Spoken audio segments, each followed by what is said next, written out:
And as you can see, it's a beautiful summer day here in Hawaii.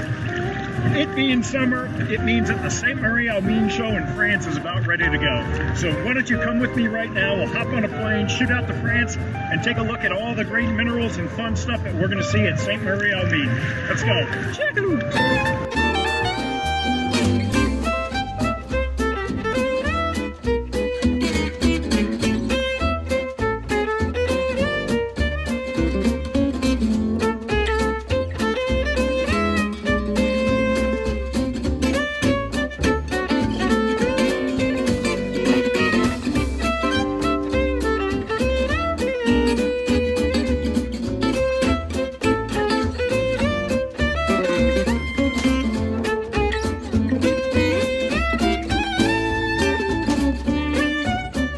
For those of you who watch What's Hot in Ste Marie, you know by now where Ste Marie is.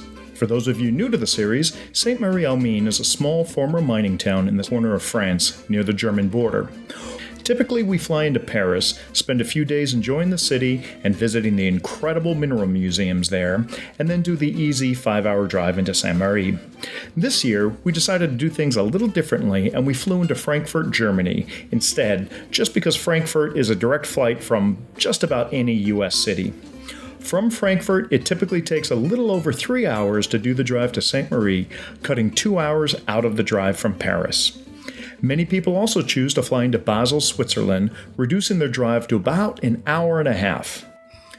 Just remember that if you fly into Frankfurt, Basel, or any other city not in France, there's no problem crossing the borders, as all these countries are part of the European Union, but you do have to return your rental car to a city in the same country where you rented it.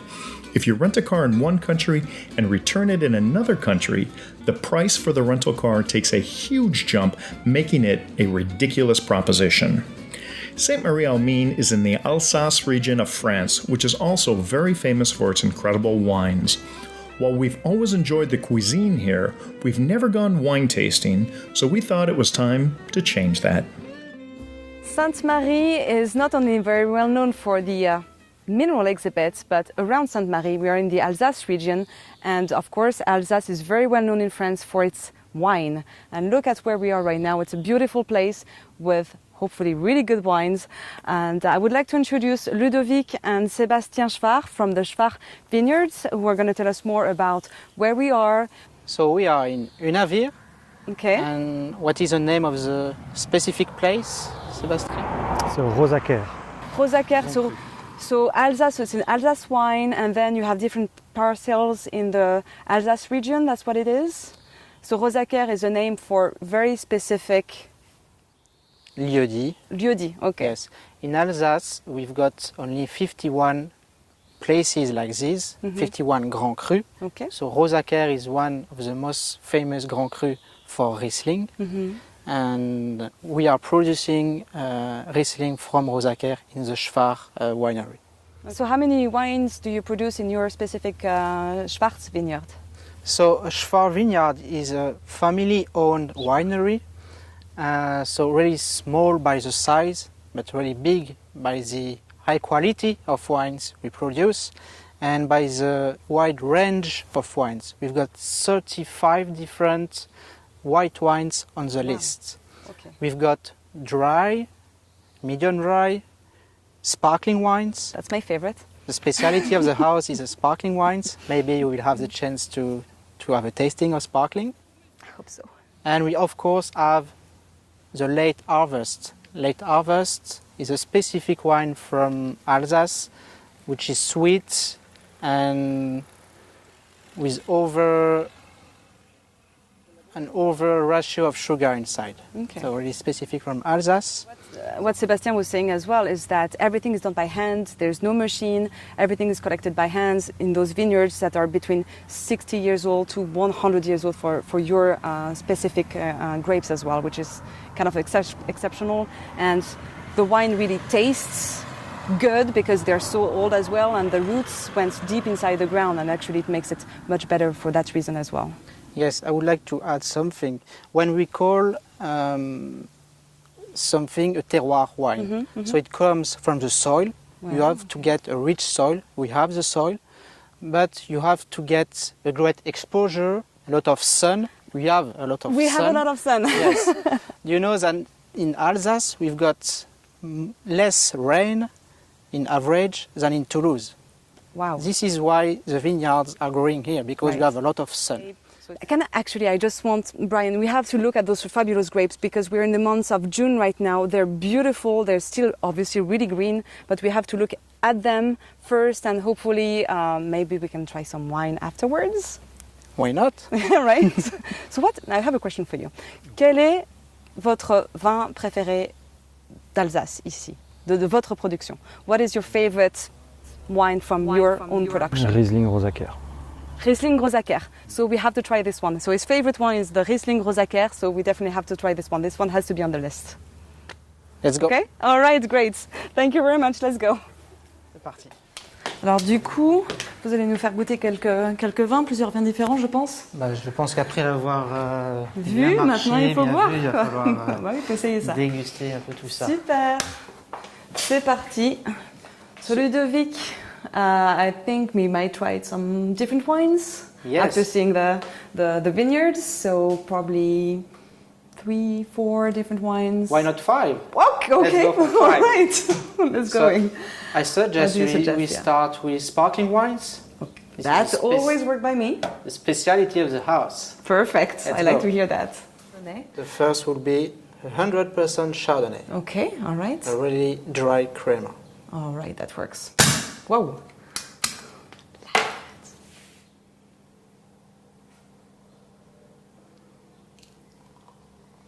Bubbles. Look at that. Oh my God, stop. Oh my God. Thank you very much. So can you tell us more about this one? Like what's the specialty? So as we've said, this is a sparkling wine. So we call it crémant in Alsace, and with only Chardonnay. Okay. Chardonnay is cultivated mainly only for crémant in Alsace. It's really dry, so there is no sugar inside, and you can taste a lot of vivacity. It's right. really nice as aperitif. Yes, exactly. See? Found my one for tonight. Perfect. I really like it. It's really nice. It's not sweet. I don't like... My personal taste is like I don't like sweet crémant. I really like the dry one, so this is definitely really good for me. Okay. And nice, but not too fruity either, because I don't like overpowering flour. This is perfect. Okay. I'm gonna have one more sip. Enjoy. For the crémant, so the second fermentation that brings the bubble inside the wine should last at least 1 year. Okay. But we at the Schwach winery prefer to wait much longer to get the best taste and the finest bubbles in the crémant. So for this crémant, we have waited 3 years.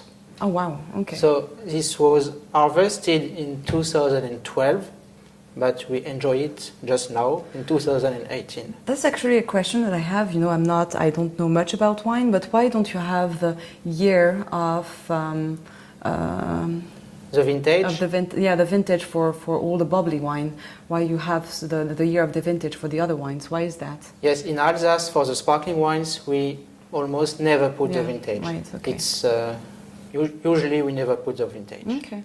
So now let's bring a little bit of color in your life with the crémant rosé. Nice. Okay. Nice. So what's the difference? Because the other one was with Chardonnay. Yes. So and this one, how is it? What's grape? So the variety is Pinot Noir. Pinot Noir. So only Pinot Noir. Okay. 100%. 100% Pinot Noir. Yes. Okay. That's why the color is pink. Yes. Okay. Yes. So is it going to be sweeter or like more floral? Not sweeter. There is no sugar inside as well as for the Chardonnay. So brut as well. Brut. But it's more fruity. Okay. All right. than the Chardonnay.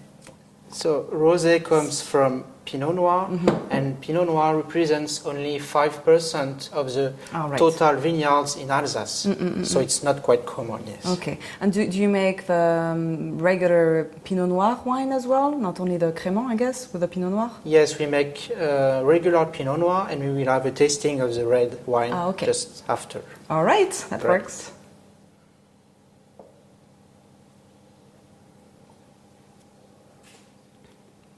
It feels more festive. More festive. Square. This is the color that makes it more festive.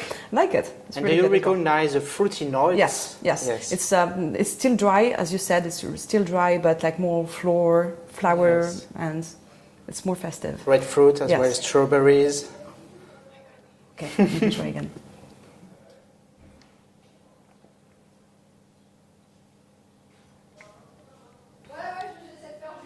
I feel like it would be more of a dessert, like nice with pies, like the nice pies that you make here, the tarte aux myrtilles. Oh yes, great! You know? Yeah. This would be working nicely. Yes. So for me, it would be the one as an aperitif, and this one to finish. The meal would be better.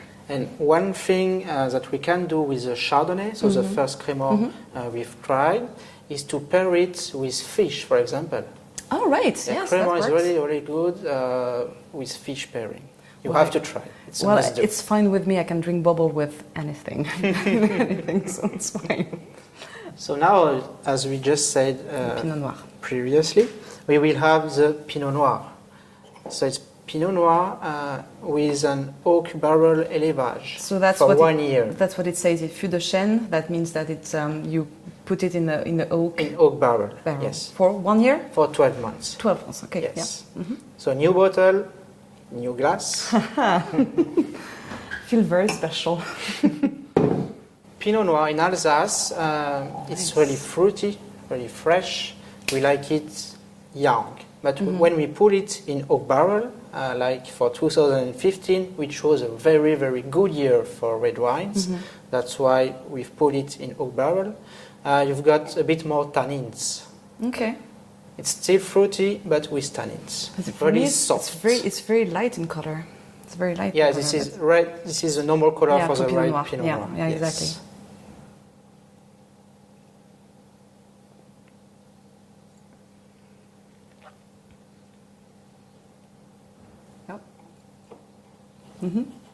Can you feel the tannins? They are present, but really soft. Yeah, it's not strong at all. It's not a strong wine. It's like you can. Yeah, it's not like a heavy wine at all. It's really nice, and actually, I would not say sweet, but it's easy drinking for every occasion. Well, where do you produce Pinot Noir? We produce Pinot Noir in France only in 2 regions, mainly in Burgundy, in Bourgogne.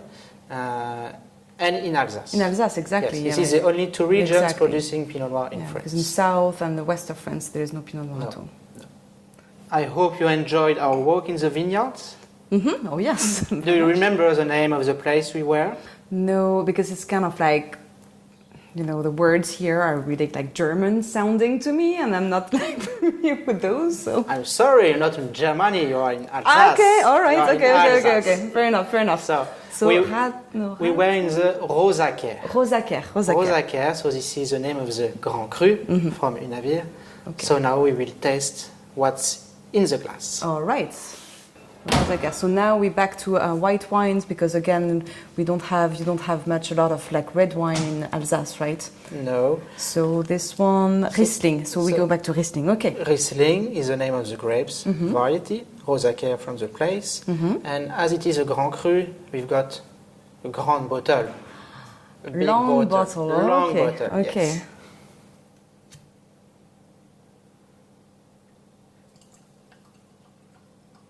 ...2014. Merci. 2014, okay. All right. So Riesling, this is a really, really dry variety and really mineral in the mouth. Oh yes, that smells really good. Yes. It smells really good.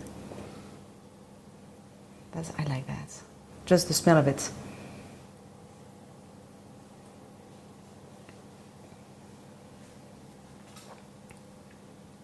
Yes. Oh, don't smile. Maybe one more sip.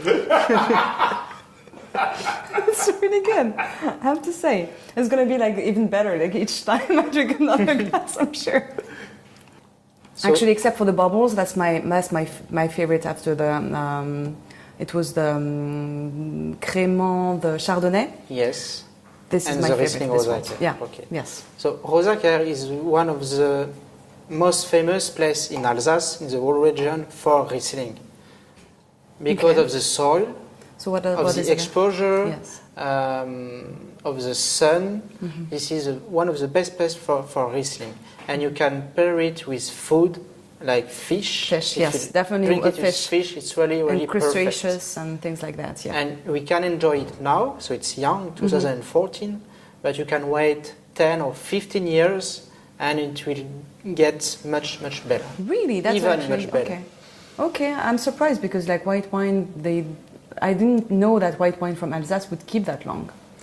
A wine from Grand Cru, from Yes, Alsace, you can. keep Okay. it for 20 years without Okay. any problem. All right. Yes. Let's go for the fifth, last but not least, another Grand Cru Okay. from Ribeauvillé, Ribeauvillé, so the that's city just next door. Right. Ta-ta-ta.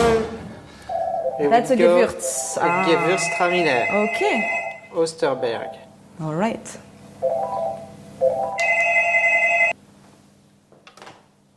That's completely different. Of course, it's not the same grape, but it's completely different.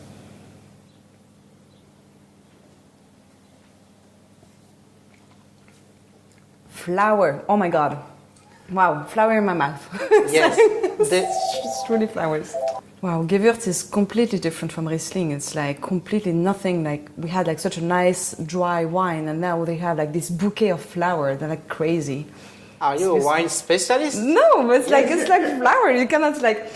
I'm sure You you're a smell specialist. In fact, we normally say that Riesling is a king of the grapes in Alsace, but Gewürztraminer is the most spicy variety in the world. Spicy? That's why we call it Gewürztraminer. The normal name used to be only Traminer, Okay. but Gewürz in German means spicy. That's Okay. why we call it Gewürztraminer, like spicy Traminer. Okay. When we say spicy, we say aromas, in fact. You've got more than 500 different aromas inside the grapes. Wow. This It's is a the very most, complex wine. Okay. the most aromatic grape varieties in the world. Wow. Okay. Wow, that's pretty impressive. 2002.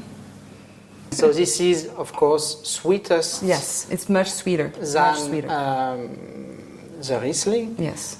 but you can enjoy it as dessert or by itself for aperitif. It's Yeah, very nice. I think that my mom would love that for the aperitif. She loves like sweet wine, like it's not too sweet, you know, still you can still drink it as an aperitif and without it being too much. Yes. And it's a lot of flower taste, so it's And nice. in Alsace, we produce as well foie gras. Of course, And yeah. it is definitely really made for foie gras too. So foie gras. Okay, I think that's Next up. next up. Why not? Can we bring the bottle with us? Well, thank you very much. That was absolutely lovely. Thank you for taking the time. Thank you very That much. was a Ludovic. pleasure. Thank you. Thank you.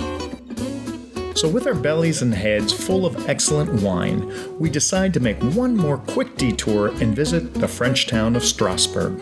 Strasbourg, for centuries, has served as a cultural bridge between France and Germany.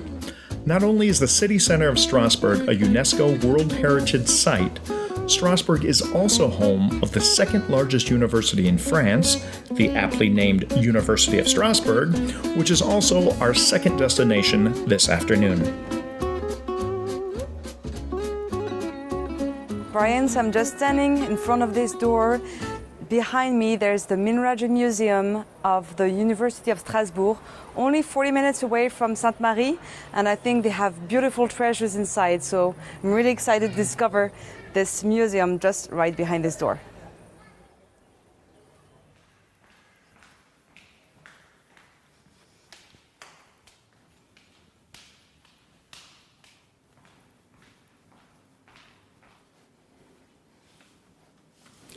Bonjour, bonjour Denis, ça va bien? Bonjour Eloïse. Nice to see you, good to see you again. Denis Leypold. We are in your museum here at the Université de Strasbourg, Strasbourg University. It's the Mineralogy Museum. Thanks for having us around. It's beautiful. Like first when you enter, this room is absolutely gorgeous. So here we are in a room where we have all the minerals that are classified by family following the Strunz classification. So here, right now, I'm next to the native elements. Alors, dans cette collection, il y a environ, bien sûr on ne les a pas tous comptés, 30 000 échantillons. So they have about 30,000 specimens here stored in the collection and about on display, how many? Combien en exposition? Il y a 1400 échantillons exposés 1,400 minerals on display. dans cette première salle. Just in this first room. So that means that there is a second room. Ça veut dire qu'il y a donc une deuxième salle. Voilà. Okay. Et la deuxième salle est consacrée aux minéraux des régions du Rhin. And the second room, which is apparently on the back, is dedicated to minerals from the Rhine River. So that's basically between Germany, France and Switzerland. Voilà. Par exemple, Okay. ce quartz a été trouvé au centre-ville de Strasbourg. This is a pebble of quartz containing gold that was found downtown Strasbourg, the town of Strasbourg. Voilà. Il a été découvert en 1849. It was discovered in 1849. And the Rhine River carries a lot of a small gold, how would you say that? Alluvial? Yeah, alluvial gold, but like the small little pieces of gold. And of course, when you get them in the river, you can assemble and put them back together to get the coins. So they were making coins from the Rhine River gold. So that one dates back from date de 1766, 67. Oui. Okay, 1767. Wow. And we know that this gold comes from the Rhine River because these pieces have two labels, one written in Latin and the other one in German. So the two actually match. Platinum nuggets. Wow. Yeah, of course, it's platinum. It's dense. C'est 117 grammes. 117 grams of gold nugget from Russia. Voilà, vient de l'Oural. Je peux me permettre juste de prendre l'étiquette. Ouais. Et platine, j'ai enfin découvert que platine se nomme en russe zoloto. So in Russian, platinum is called zoloto. Parce que le nom platine vient de platina, c'est de l'espagnol.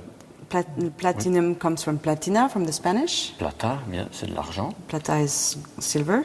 Et platina, mauvais argent. And platina, okay, so it's the bad silver. To begin with, platinum is the bad silver, yeah. A stibnite from Japan. Nice. So this is a recent specimen, is it? C'est un spécimen assez récent, du coup, ça c'est pas... Non, il a été acheté pour 100 marques en 1904. Okay, I thought it was a kind of recent specimen, but no, it dates back from 1904. It's really nice, beautiful shape. Voilà. But this is nice as well, from France. Oui. This is nice, I like this one. Ah ouais. Maybe not as big as the Jap. Oh wow, look at the bag, this is great. Very nice, for the locality it's great. Okay, maybe I should not focus on the French specimens only, but you have to recognize that for stibnite, French stibnite, this one is spectacular. I think this is really spectacular because you can actually see the boreite on matrix. And very perfect little cubes on this white matrix from Baja California, Mexico. Very nice. This is so great. Look at this perfect, nice main crystal of quartz, smoky quartz, with the second one here, parallel growth. And on top of that, on mostly two faces, you have those large hematite crystals on it. But not on the top face, like à la surface, ici de ce côté, il n'y en a pas. Hein?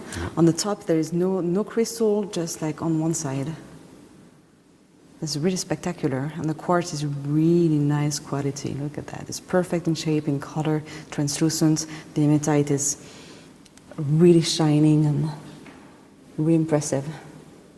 I've never seen something like that before, like especially from Saint-Gothard, Tessin in Switzerland. Really amazing. En Suisse. Denis wanted to show us something very special that he really likes in the collection. Alors, on va de celui-ci, Ouais, là. c'est parti. This one, again, I'm going to let him handle it, because look at this. Look at this beautiful Hypolite crystals from Austria. So I don't know how you call that in English. I have no way to know, but it's like kinked. So, okay, so like what it's saying is that the fat that is bent like this, and usually actually you see the stripes here, it was fractured inside the pockets and naturally rehealed here. That's why it's kinked. Nice. And so like the shine is really nice, like the luster is really nice. And Denis wanted to show us the epitome that is next to it, which is from Traversella in Italy. C'est un beau cristal. It's a perfect crystal, yes. C'est un cristal monté artificiellement sur un support. Et qui date du 19e aussi? C'est 19e, c'est classique. So it's like saying the history is like it was artificially mounted on the host rock. So it's probably the host rock from Traversella, it's the crystal from Traversella, but we see on this part that it's actually glued back. Well, not glued back, just glued.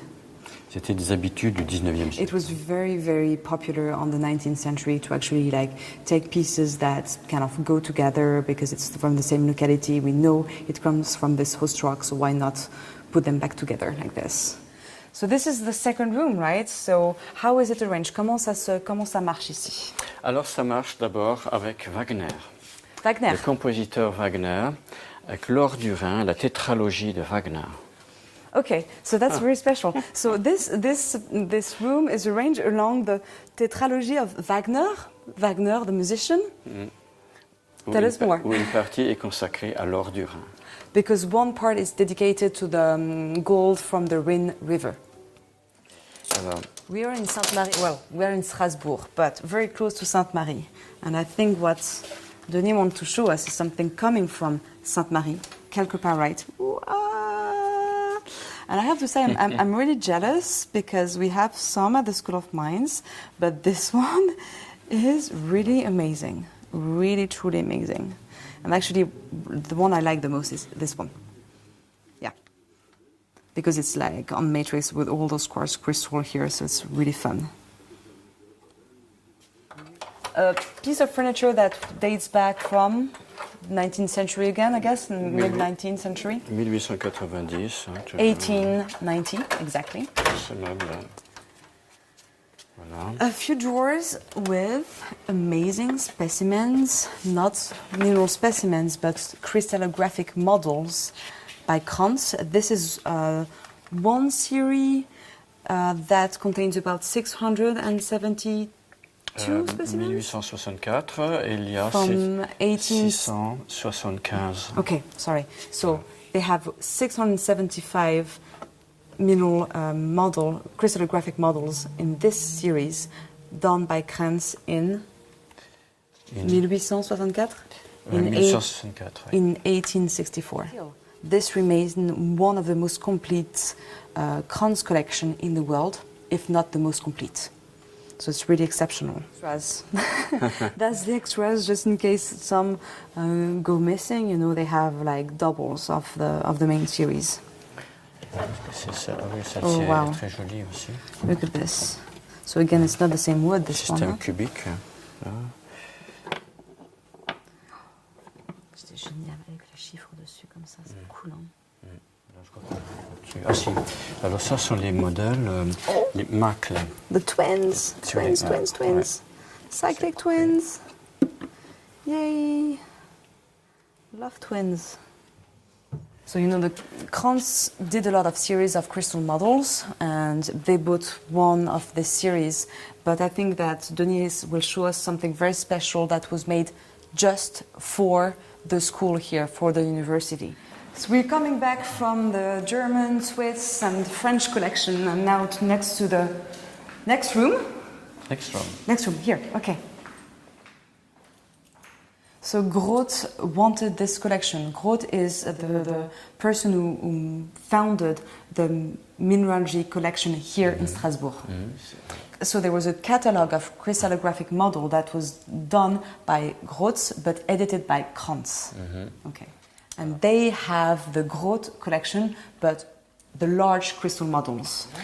In this collection, there's 743. In this collection, there's 743 models, crystallographic models.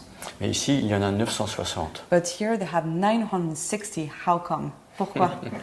Parce que il a découvert d'autres systèmes, d'autres faces, de minéraux qu'il n'avait pas identifiés. Okay, basically, between the catalog was made and like him doing more studies, he discovered new crystallographic shapes, habits, I guess. Okay, these are large crystallographic models here, and they are everywhere in drawers.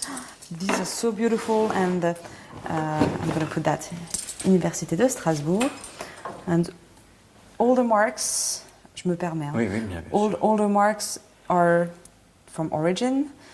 All the markings, and you see adulaire, and they're numbered and everything, and you find the number on the label here. Ça c'est ici aussi. Oh. Avec le numéro de face. So yeah, you have the numbers on the faces, and it rotates to see the possibility of the twinning of this crystal. So this is autoclase, right? Nice. Beautiful letters. Beautiful letters. This is truly, you have a true treasure here. Vous avez un trésor absolument incroyable. Oh, look at that. That's so crazy. What is it? C'est quoi ça? C'est a twin? C'est a cyclic twin? Ulmanite. Non? Ulmanite, okay. Ilmenite. It looks like a cyclic twin to me, but...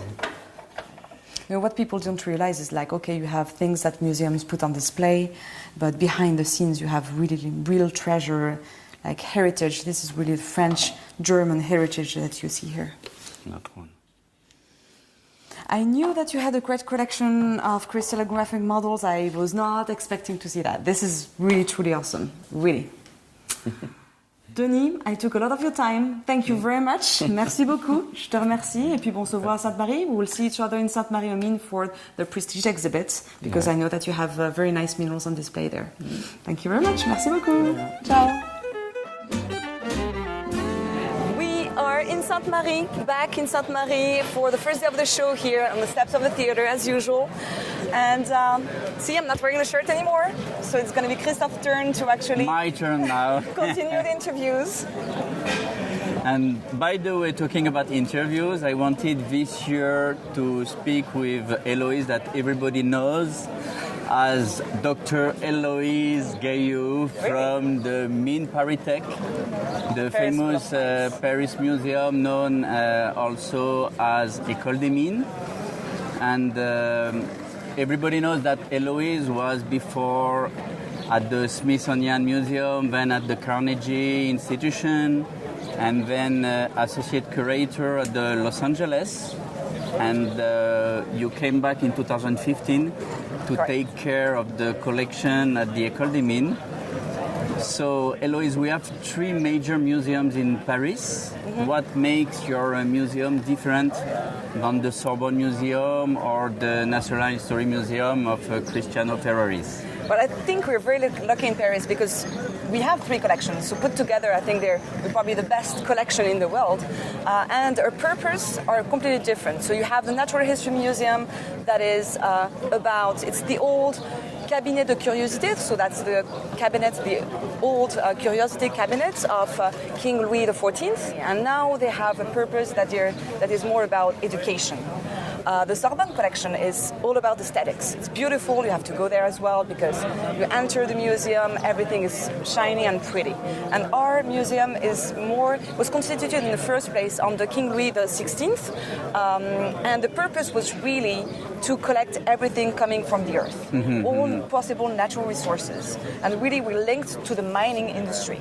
So that was really what it was about. And indeed now in our collection we have about 100,000 specimens, and we have a lot of things coming from very specific mining localities that you cannot find anymore.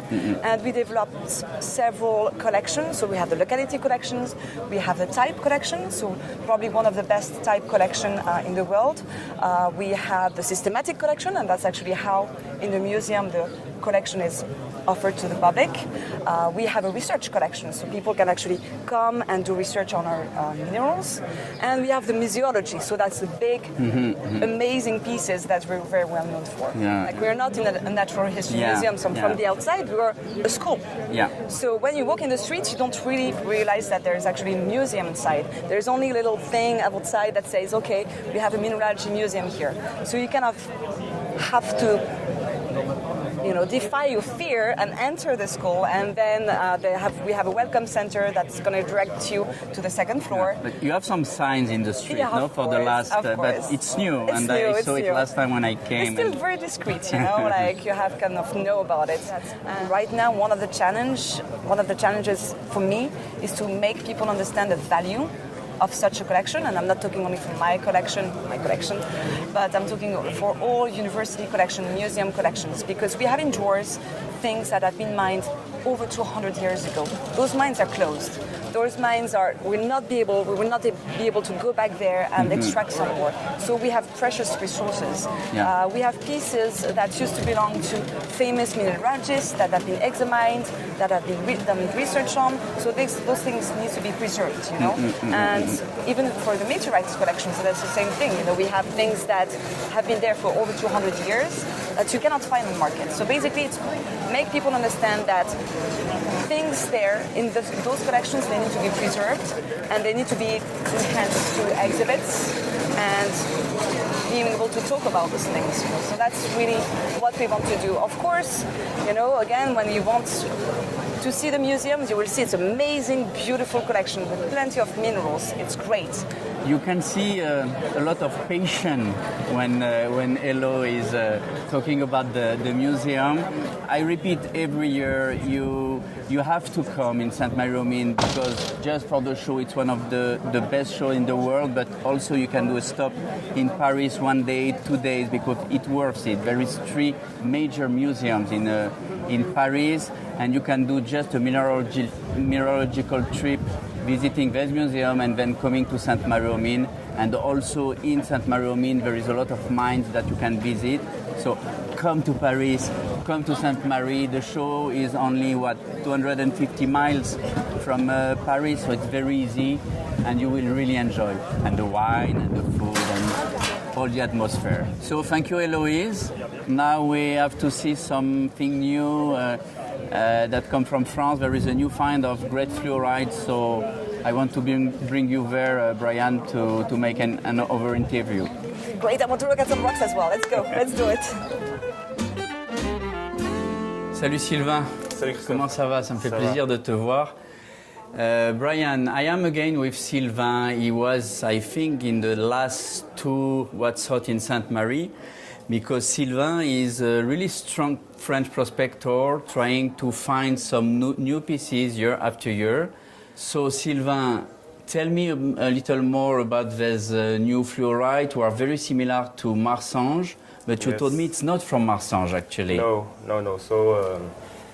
So this last winter I dig during 5 months, 25 meters long gallery. Ah yes, you mean you started from point 0 and you dig 25 meters inside the mine? Yes. And for that I need to use professional tools.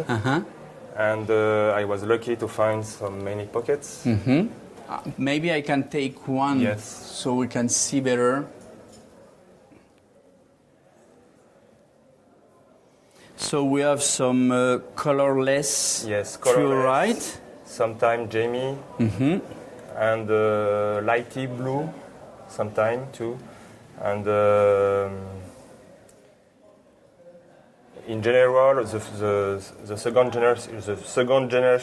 generation cubic fluorite covered the first octahedral generation. It's why we can see the green back inclusion of the fluoride, because actually, if you check, there is an octahedron inside, which was the first generation, then coated by quartz, and the second generation of fluoride grow on the first one, and it makes some green inclusion with some purple zoning as well, and it's typical from Marsange. This one is exceptional also. It reminds me a little for the clarity, transparency, the Dalnegorsk fluorides, and you call it this one the aquarium. No? Yes. And you can see the geminess of the crystal. I don't know if this one has some. No, there is no first generation on that one. It grows directly on the quartz,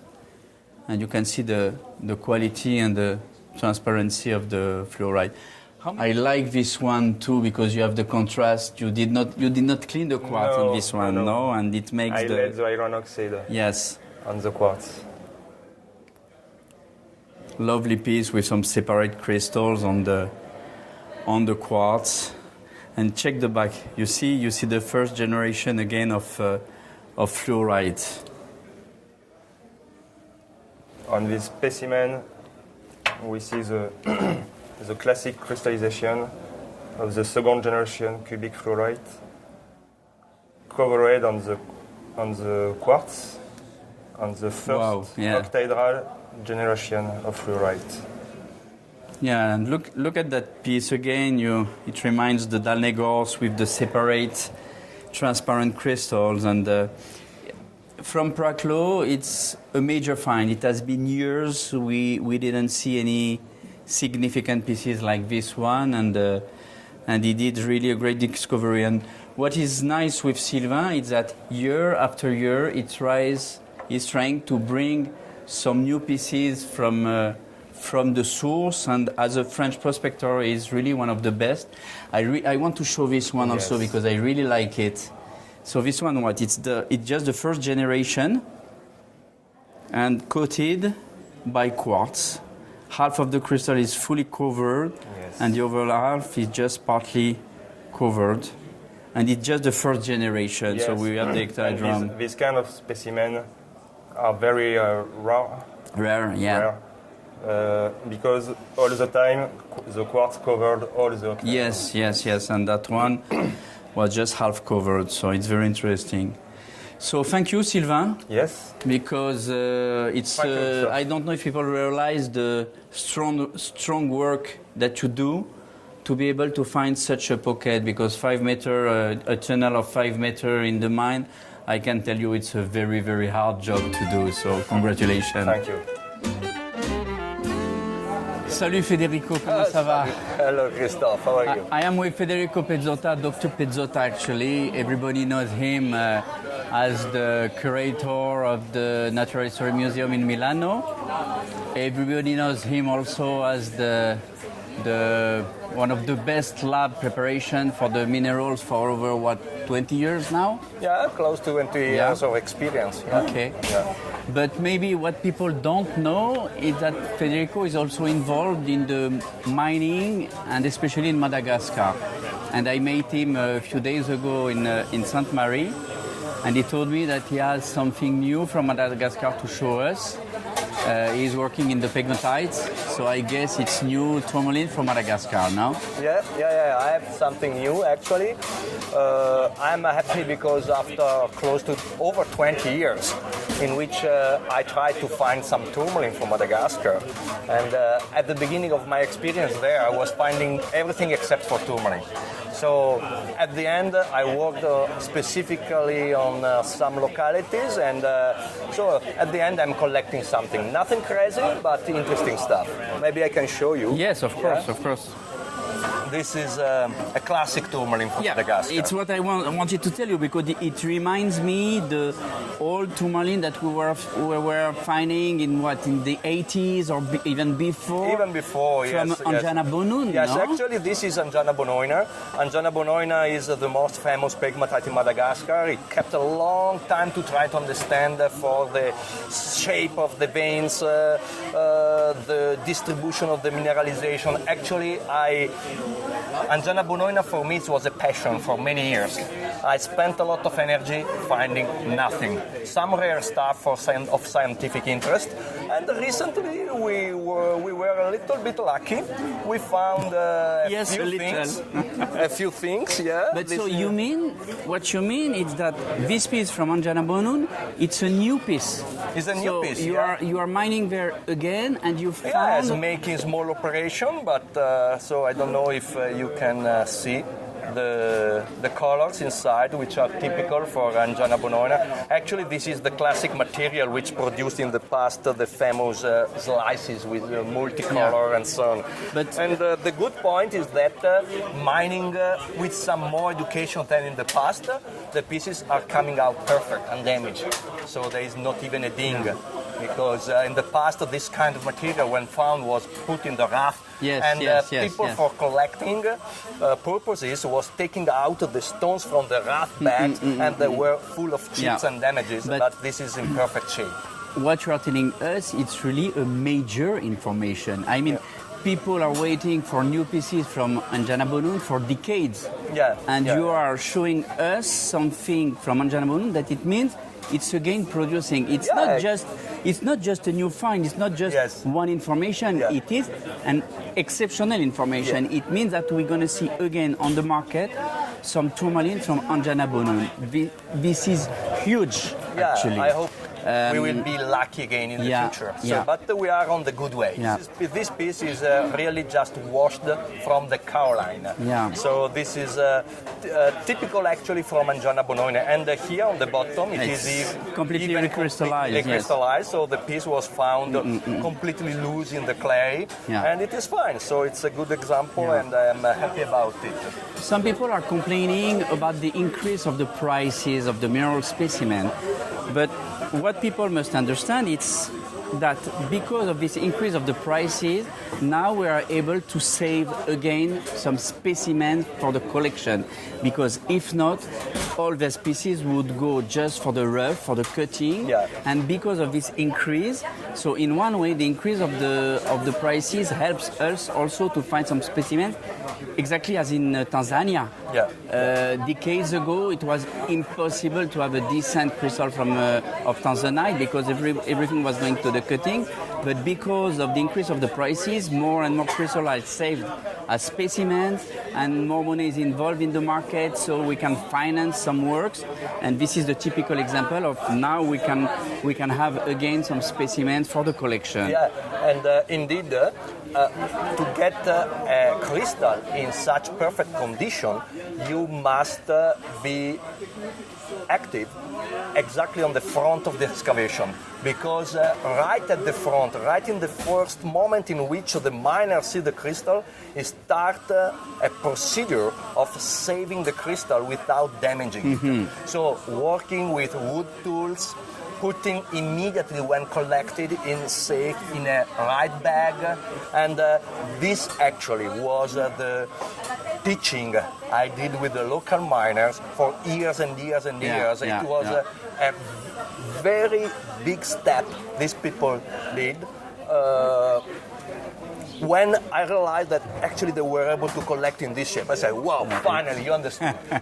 And it's exciting. It's really exciting. And you have to give some bonus to these people, because they must understand that they have some advantage. And obviously for them, the best advantage is the money. I would also like to show you some other lidicotite from Madagascar. This Not from Anjana Bonoon, huh? not from Anjana Bonoina. This is another locality, which actually is a completely.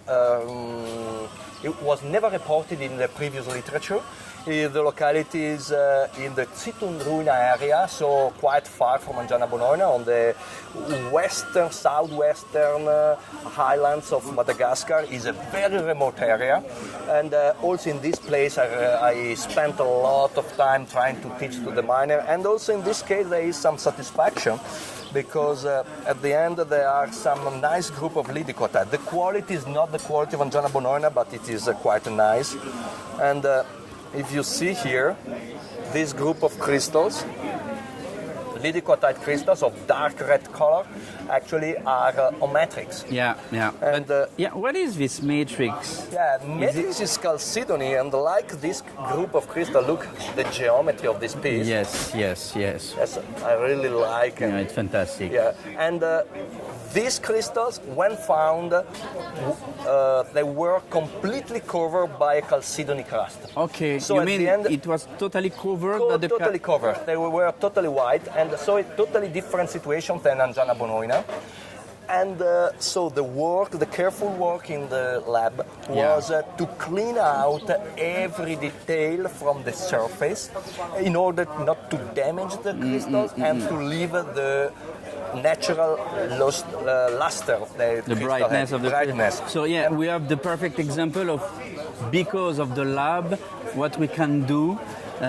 If not, you would have only chalcedony, and the process of the lab make possible to have this kind of specimen, thing that was not able to be done years back. Yes. In the past, miner found the chalcedony, take the hammer, started hammering, tumbling, put in the raft. And there is one detail which is actually a defect of the piece, but I would like to tell about this detail. When removing the chalcedony, there were here and there a few small damages. And the damages were because they were below the chalcedony, because these crystals actually formed attached to the wall of the pocket collapsed, and they damaged maybe half a billion years ago, and the chalcedony cover. So when removing the chalcedony, there is a small damage here, I'm unhappy.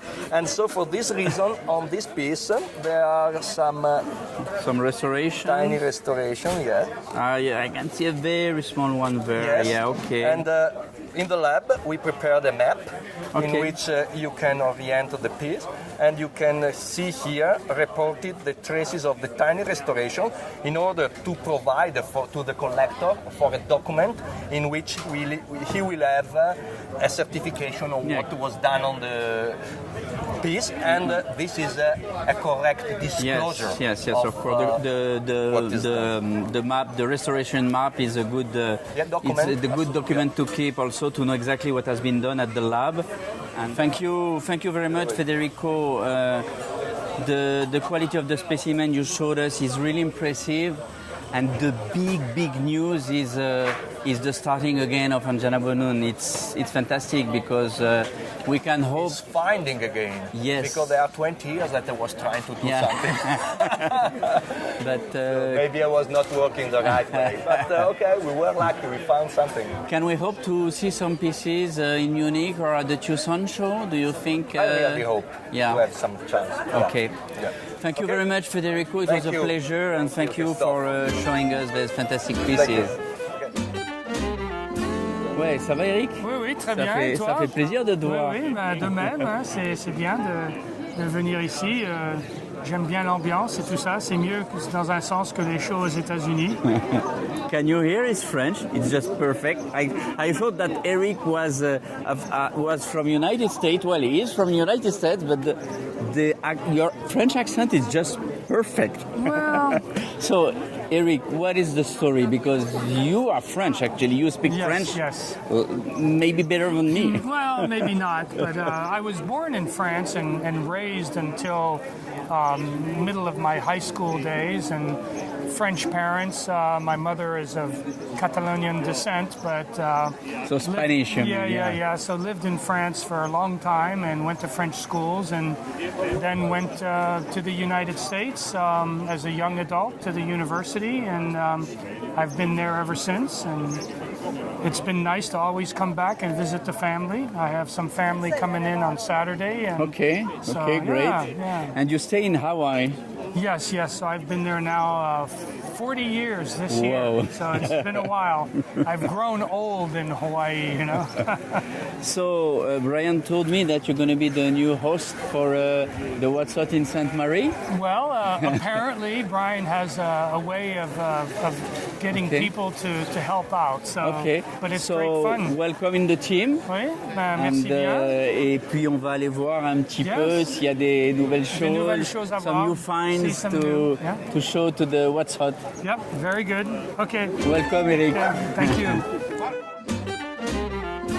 Good morning, Ian. It's great to see you. A bit early, but still, it's after last night's event. It's good to see you, and really looking forward to have you show us some of your wonderful material, because you've always got great stuff. Yeah, it's been a busy year for a really busy year for Crystal Classics since Tucson, I guess. Yeah, it's been 3 or 4 months, and during that time we've had a whole raft of new collections. We have the Keith Corey collection. We just bought the John Schneider Sumeb collection from America, which we're very proud of. John's Minerals, and I'm just going to mention our very innovative new poster here, which we're quite proud of actually. Our multimedia staff came up with this great idea to have a map of Europe with all the minerals that come from those particular countries. So I can hear Brian giggling behind her. Well, that's quite all right. I think he does a fair bit of that, doesn't he? So. There's a lot of classic mineralogy here in Europe, and we're going to move over here and start to show some of the classic minerals that we've picked up recently in new collections. Great. This is a superb cassiterite from Friedersdorf mine in Saxony, Germany. This quality is almost unheard of. Well, the brilliance is spectacular, and then the size of the crystals as well, especially that top one. Yeah, it's fabulous specimen. And it's very, very rare to get cassiterite of this quality from anywhere in Europe, actually. You know, you've got this fluorite crystal up here, very, very shiny, lustrous, well-formed crystals. We're all used to seeing the Chinese ones this day, but yes, or Bolivian ones. Or Bolivian ones, that's right. Yeah, but this is a real European classic, and you know that's a prize. I was very happy to get that. Yeah, I bet that's a spectacular piece indeed. And this is from the same mine. You know, not quite as spectacular as the cassiterite, but the form where you've got the fluoride octahedra growing on the tips of the quartz crystal. Yeah, it's wonderful. That's really neat. Look at that. Take a look at that. Wow, that's fantastic. Even with a little bit of overgrowths on the upper crystal. Yes, very nice. There we go, a fluorapatite from the late 1800s, also from Friedersdorf mine in Saxony. Beautiful lilac-coloured fluorapatite crystals. Yeah, this almost looks more like some of the pegmatite apatites that you find in the Indian subcontinent area, or even up in Maine. Even in Maine, that's right. Yeah. So this is one of the really hard to get classics. This is from Bortus in Romania. You know, found in the late 1800s. This has been all over the world. Look at the plethora of labels on this. This is fabulous. Quite a collection of labels, actually. Yeah. All the way. This is the history all the way from the 1800s, all the way through to. So when was this piece collected? So this would have been the late 1800s. So late 1800s. Yeah, you don't have an exact date, but yeah. No, and it looks like it started off in a Hungarian collection. So this is a Hungarian collection whose name I can't pronounce. And then has gone to Anton Berger, who is one of the famous mineral dealers in Europe in the early 1800s. He was based just outside of Vienna, and Anton Berger was one of the really, really great dealers. Very very rarely heard of these days, but he had great European classics, super Sumeb things. He was very heavily into Sumeb things. Has then obviously gone to Metzger in Vienna, and he was an engineer, and he was one of the better collectors again in Europe during the mid 1900s. And then from there it's gone to Larry Conklin. Oh, wow. Yeah. One of the famous American dealers. Correct. Based in New York. So it's funny how these specimens, they go all over the world, and now, after all that time, it's back here in Europe. Yeah, they travel as much as the collectors who actually go around the world looking for them. And this is a real rarity. Oh. This is a really great piece of European mineral history. It's from it's one of the nicer pyromorphites ever found in Spain. This is again very early, dating from the 19th century, from El Horcajo mine in Spain. It's a real classic. It's the nicest one I've ever had of those. Wow. They're very rare. Quite elongated crystals on this, and the color is spectacular. And it's just pretty much any way you look at it, any side, it just shows really well. And a little bit of differences, a little darker apple green, and yeah, my goodness. Oh, some spectacular gold here. Yeah, that's wonderful. It's one of the nicer Verspatek golds I've ever had. We've had some bigger ones, but this is just a really pretty one. Got this like a rose growth. Yeah, the composition of this specimen is really nice. And very sturdy. So this again is 19th century, very rich specimen. Really a lovely thing. Absolutely. Yeah, this is, the Romanian golds were the best crystallized golds until California came along, and we're all used to seeing the modern things, but this is a real classic. Well, this competes quite well in terms of aesthetics with some of the modern material that's coming out in the U.S. In Nevada. This is another one from Rosea Montana. Look at that. Yes, and on matrix, that's the crystals are beautiful, and it's spread out throughout. So yeah, that's a lovely specimen, clean, just pretty. It's very difficult to get a pretty Romanian gold. And how long ago was this one collected about? This would have been 19th century. Okay, yeah, so quite a classic as well. Yeah. So this is from Tonglu Shan mine in Dai County in China, and this is just beautiful amethyst with calcite. Yeah. But what a lovely specimen. Yeah, the calcite overgrowths, and then the points are still sticking out beautifully, so you have a sharp contrast. Yeah, what a lovely thing. This Bunker Hill was another one of his. Look at that. Oh, Bunker Hill is such a classic American location, and the variety of pyromorphites, a variety of colors and forms that come from this locality but this is really a superb piece. The crystals are slightly hoppered, not all of them, but yeah. Yeah, this is just it's an anglicite from Tuisit, Morocco, but what a lovely display. Oh, it's like a flower with just spreading out and no damage. Yeah, and the nice contrast again on the matrix, and really good sized crystals for the number of them that are on this small piece. For a miniature, it's just really nice. And then yet another one from Keith Corey's collection. Just a lovely. He originally bought some of these specimens from us, and this is just a lovely Los Lamentos Wolfenite. Just a stunning color, nicely formed, lustrous, no damage. I mean, these are just mirror finish on these crystals, and wow. So this is lovely. But yet another one of Keith's specimens. This is one of the Chilean Clinoatacamites, but what a beautiful spray of It's very rare species. It's a rare copper species and beautiful, well crystallized clinoatacamites growing on the gypsum. And they're nicely nested within the gypsum itself. Yeah.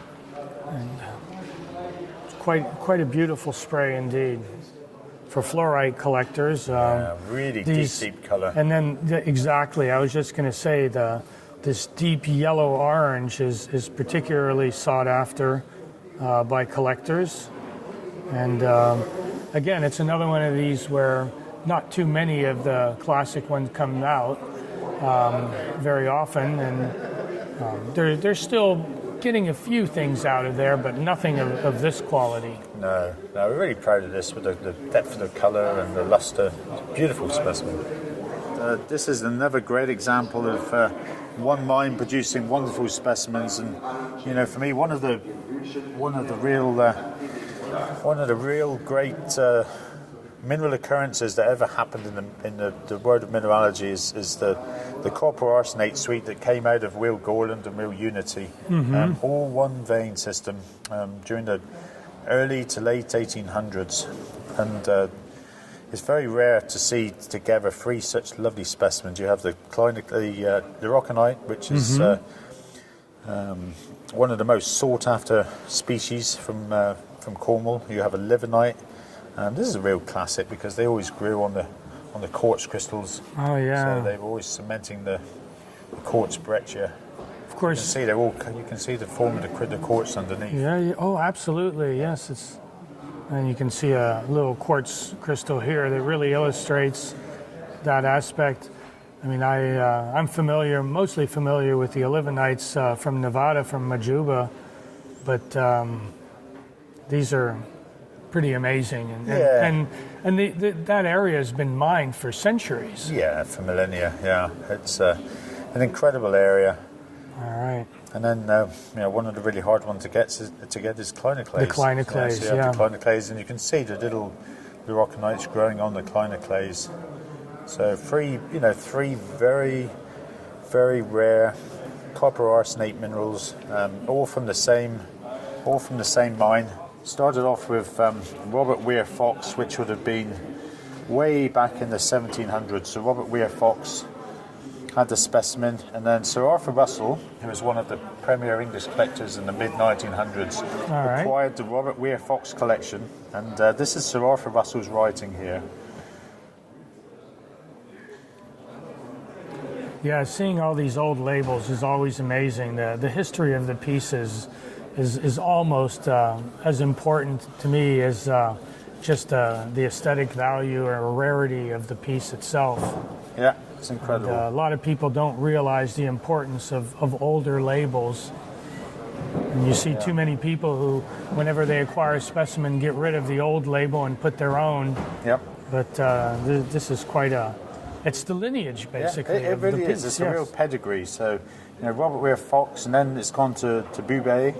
And then who had part of that collection. Arthur Russell bought the big chunk of the Robert Weir Fox collection from Boubet. And then it's gone to Al McGuinness, so it's gone from Europe, it's gone from England to France, all the way to America. And then from America it's gone to,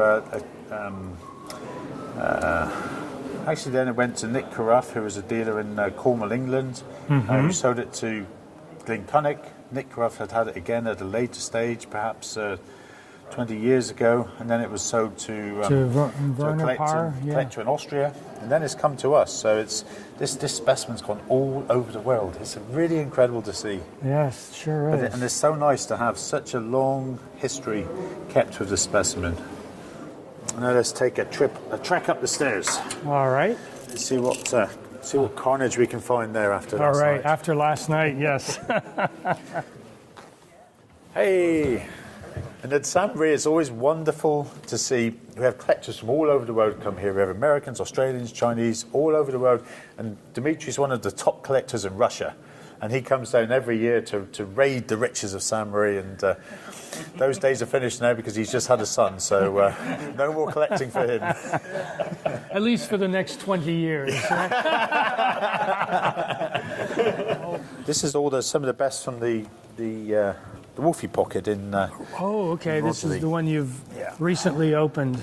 So this is the one that was opened in during Tucson show, and it's we've just finished cleaning and trimming them now in the laboratory.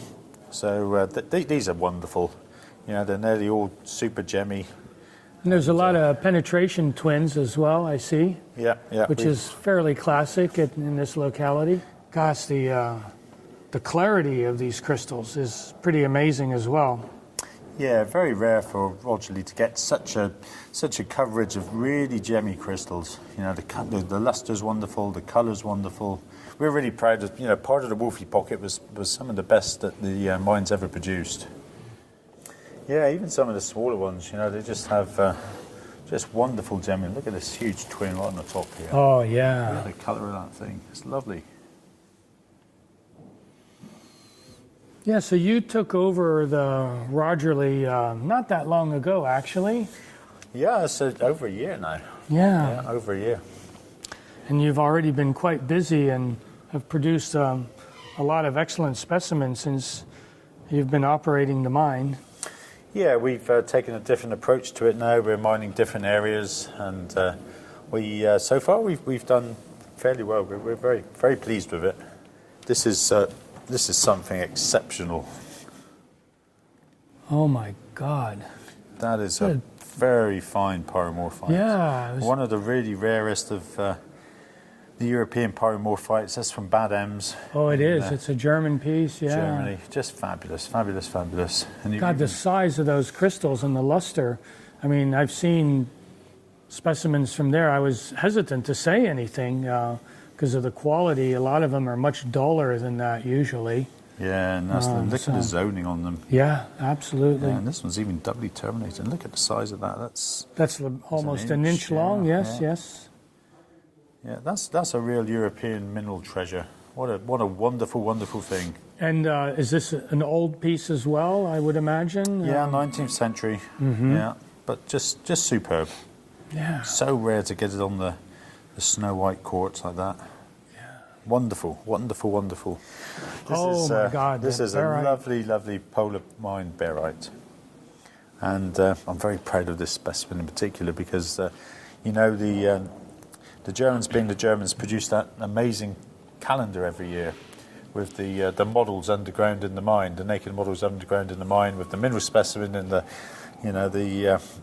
whole mining scene. And this is actually on the front cover of the 2018 calendar. Yeah, I thought I'd seen that before, but not in life. So this is amazing opportunity to actually examine that specimen. And where do you hang your calendar?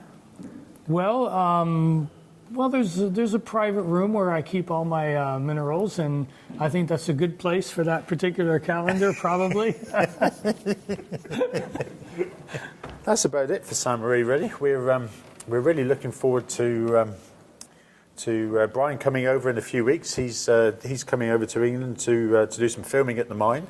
We'd love you to come and visit us as well one day. Thank you very much. I appreciate the offer. Probably have to take you up on that. It's a locality I've always been interested in, and but again, I really want to thank you for showing us all these treasures that you've acquired. As you know, you're well known for always having beautiful material, and Ian, it's really a pleasure to get to see some of the special ones that people might not get to see every day. So, so thank you very much, Ian. Okay. All right. All right. Good morning, Rudy. Nice to see you again. Hi, nice to see you. So I hear you always have a fantastic display, but I hear you have a few special things you'd like to show us. Oh yeah, there are a couple pieces I put aside to show you here. Oh, great. You are welcome. Come in. Thank you. We start with a beautiful new tourmaline. Oh, okay. Well, you're starting well because that's my favorite mineral. So. Oh, really? Good. Yes. Very good. Then you will like this. Oh my goodness, yes. This is from a recent find in the Teixeirinha mine in Brazil, and it's fabulous for the aesthetics. And the color zonation is very special. You see with the light, right. It's getting the mix of green and blue. Yes. And yeah, you can have a look. Fantastic. Wow, it's a pleasure to see a piece like this. It's very gemmy. Oh yes, it is. The top part of this crystal and the color, the intensity of the color is fantastic. Yeah. And even the back is still fantastic as well. A small crystal, but and you know, very often we see these tourmalines with flat termination from Brazil. Right, and these are the pinacoids. Here you have all these pointed terminations, which is making this piece very elegant. Oh yeah. Yes, wow. Look at that. Oh my. This is... look at the smoky. That's an impressive piece. That's one of the most impressive I ever got from there. Look at the size. And which canton quality. does this come from? This comes from the Zinkenstock. Okay, yeah. From the famous pocket there. Found in the 60s, 60 to 70s. You know, they was mining like 8 to 10 years only this pocket. Right. Yeah. And usually when they become bigger, that was all like blades, they sawn on the bottom. Mm-hmm. And there was only few pieces that was not worked too much. And if you look this on the back side, you see. Oh yeah. It's all so around. It's essentially a floater. It's a floater, yeah. It came out exactly like this. We only did a little cleaning, and that's it. Yeah, beautiful color and the composition of the look at the quality here. Yeah. Oh my.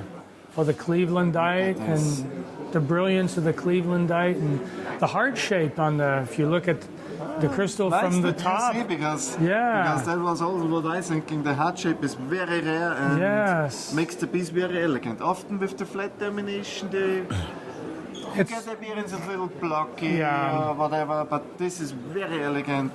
Mm-hmm. And it's got a little sidecar on it there. Yeah, and these two sidecars, it has. And then the quartz right in front to really balance out the composition of the specimen. It's balanced just perfect. Yeah. And with the Clevelandite on the left, the smoky on the right, and even the termination. Often you see the termination without any luster. Yeah, but and this is really brilliant. Very shiny. Luster. Yeah. Very shiny. Wow. That's quite a piece. Yeah. Looks like there's some little bit of regular albite also on the side. Oh, yeah, here on this side. But the Clevelandite just, I've always loved that balance between the tourmaline and the Clevelandite. It's always makes for a fine association. Boy, it's an honor to actually get to handle such a piece. I had really great luck getting this. Here's the back. Happy. The backside is looking good. Everything looks fantastic on it. And there's that super lustrous termination. And if you look at it from this side, now we can see the heart. So I'm sure any lady would be delighted to receive this from her partner. Yes. That would be a nice, wouldn't it? Oh, wouldn't it be a nice present? Fantastic present, I'm sure. Yes. All right. Well, thank you so much for sharing these crystals with us. We really appreciate it. Okay. And I'm sure we'll see you again soon. I hope so. All right. Thank you. All right. Well, good morning, Wally. It's good to see you again. Good to see you again as well. Yes. So you always have these amazing displays with beautiful minerals, and I hear you want to show us a couple nice new pieces that you have. Yes, of course. We have some, especially from the last Strahler season. We have been able to receive some good quintals from the Galmihorn. I can show you some of our newest things. Wow. You can hold it. Oh, great. Thank you. Quite the pleasure, I tell you. And it's great to have the gwindle and then a regular point next to it like this. And this is, the clarity is really nice. Color is quite amazing as well. Yep. I absolutely agree. Look at this gwindle. Oh, pristine yes, all yes. around on matrix. Well, this one seems to have even better clarity than the other. Yes, and it's shiny perfectly on both sides, highly lustrous. Just, of course, absolutely no damage anywhere. Wow, this is superb piece, of course. Well, typical for you, so. Thank you. Yeah. And I like it when you can see under the bottom, the clarity is so high that you can actually see where it's laying, the transparency and the other crystals underlying, you know? Yeah. So, wow. So, my goodness. Very good Look color. at that. You can hold it, no problem. Thank you. Oh, and there's some overgrowths. No, it's inclusions of other manganese minerals. Yeah, especially manganite. The manganite, yeah. Yeah, and you can see under as well. But very nice assortment, and the crystals are really good size. This is a fantastic piece, Wolfgang. Thank you. Yes. Here we have a very, very good dioptase. Okay, it's From Sumab. Sumab, Yes. Pristine all around. Oh, the huge crystals. Oh yeah, these are really big, and the contrast with the matrix is with the calcite. It's a fantastic piece. We wouldn't expect anything less, you know? Yep. So, wow. I mean, this is just every little turn you make, it just shines absolutely everywhere. Oh, this is quite the specimen indeed. Oh, this is an European specimen, a new find from gypsum ram's horns from the ram's horn one. Lorient in Greece. Oh, and then the also there is, you see, if they're a little bit yellow. This color comes from Sklotovskite, an uranium mineral which is partially embedded in the gypsum. Oh wow! Yeah, it's a new find from the end of the last year. It adds a lot of glitter to the ram's horn. Yes. And we had the opportunity to buy the whole pocket. Yeah, from when you first look at it, you would say, "Oh, a Moroccan gypsum," but no. Even though those are wonderful as well, this is fantastic. So this is from Greece. From Greece, from Lorient. From Lorient. From the Palea Kameritsa area. Okay. This is a little bit northern of the Lorient city. Okay. Wow. Okay. Always it was a pleasure. Thank you. So yes, thank you so much for showing us your treasures. Thank you. It was a pleasure to have you here. Jürgen, it's wonderful to meet you. I'm noticing that I didn't really expect in a small tent such a wonderful display, but not the biggest things attract my attention this time. It's some of the small things, like this particular barrel right here. Selected one of my favorites. Oh, well, good.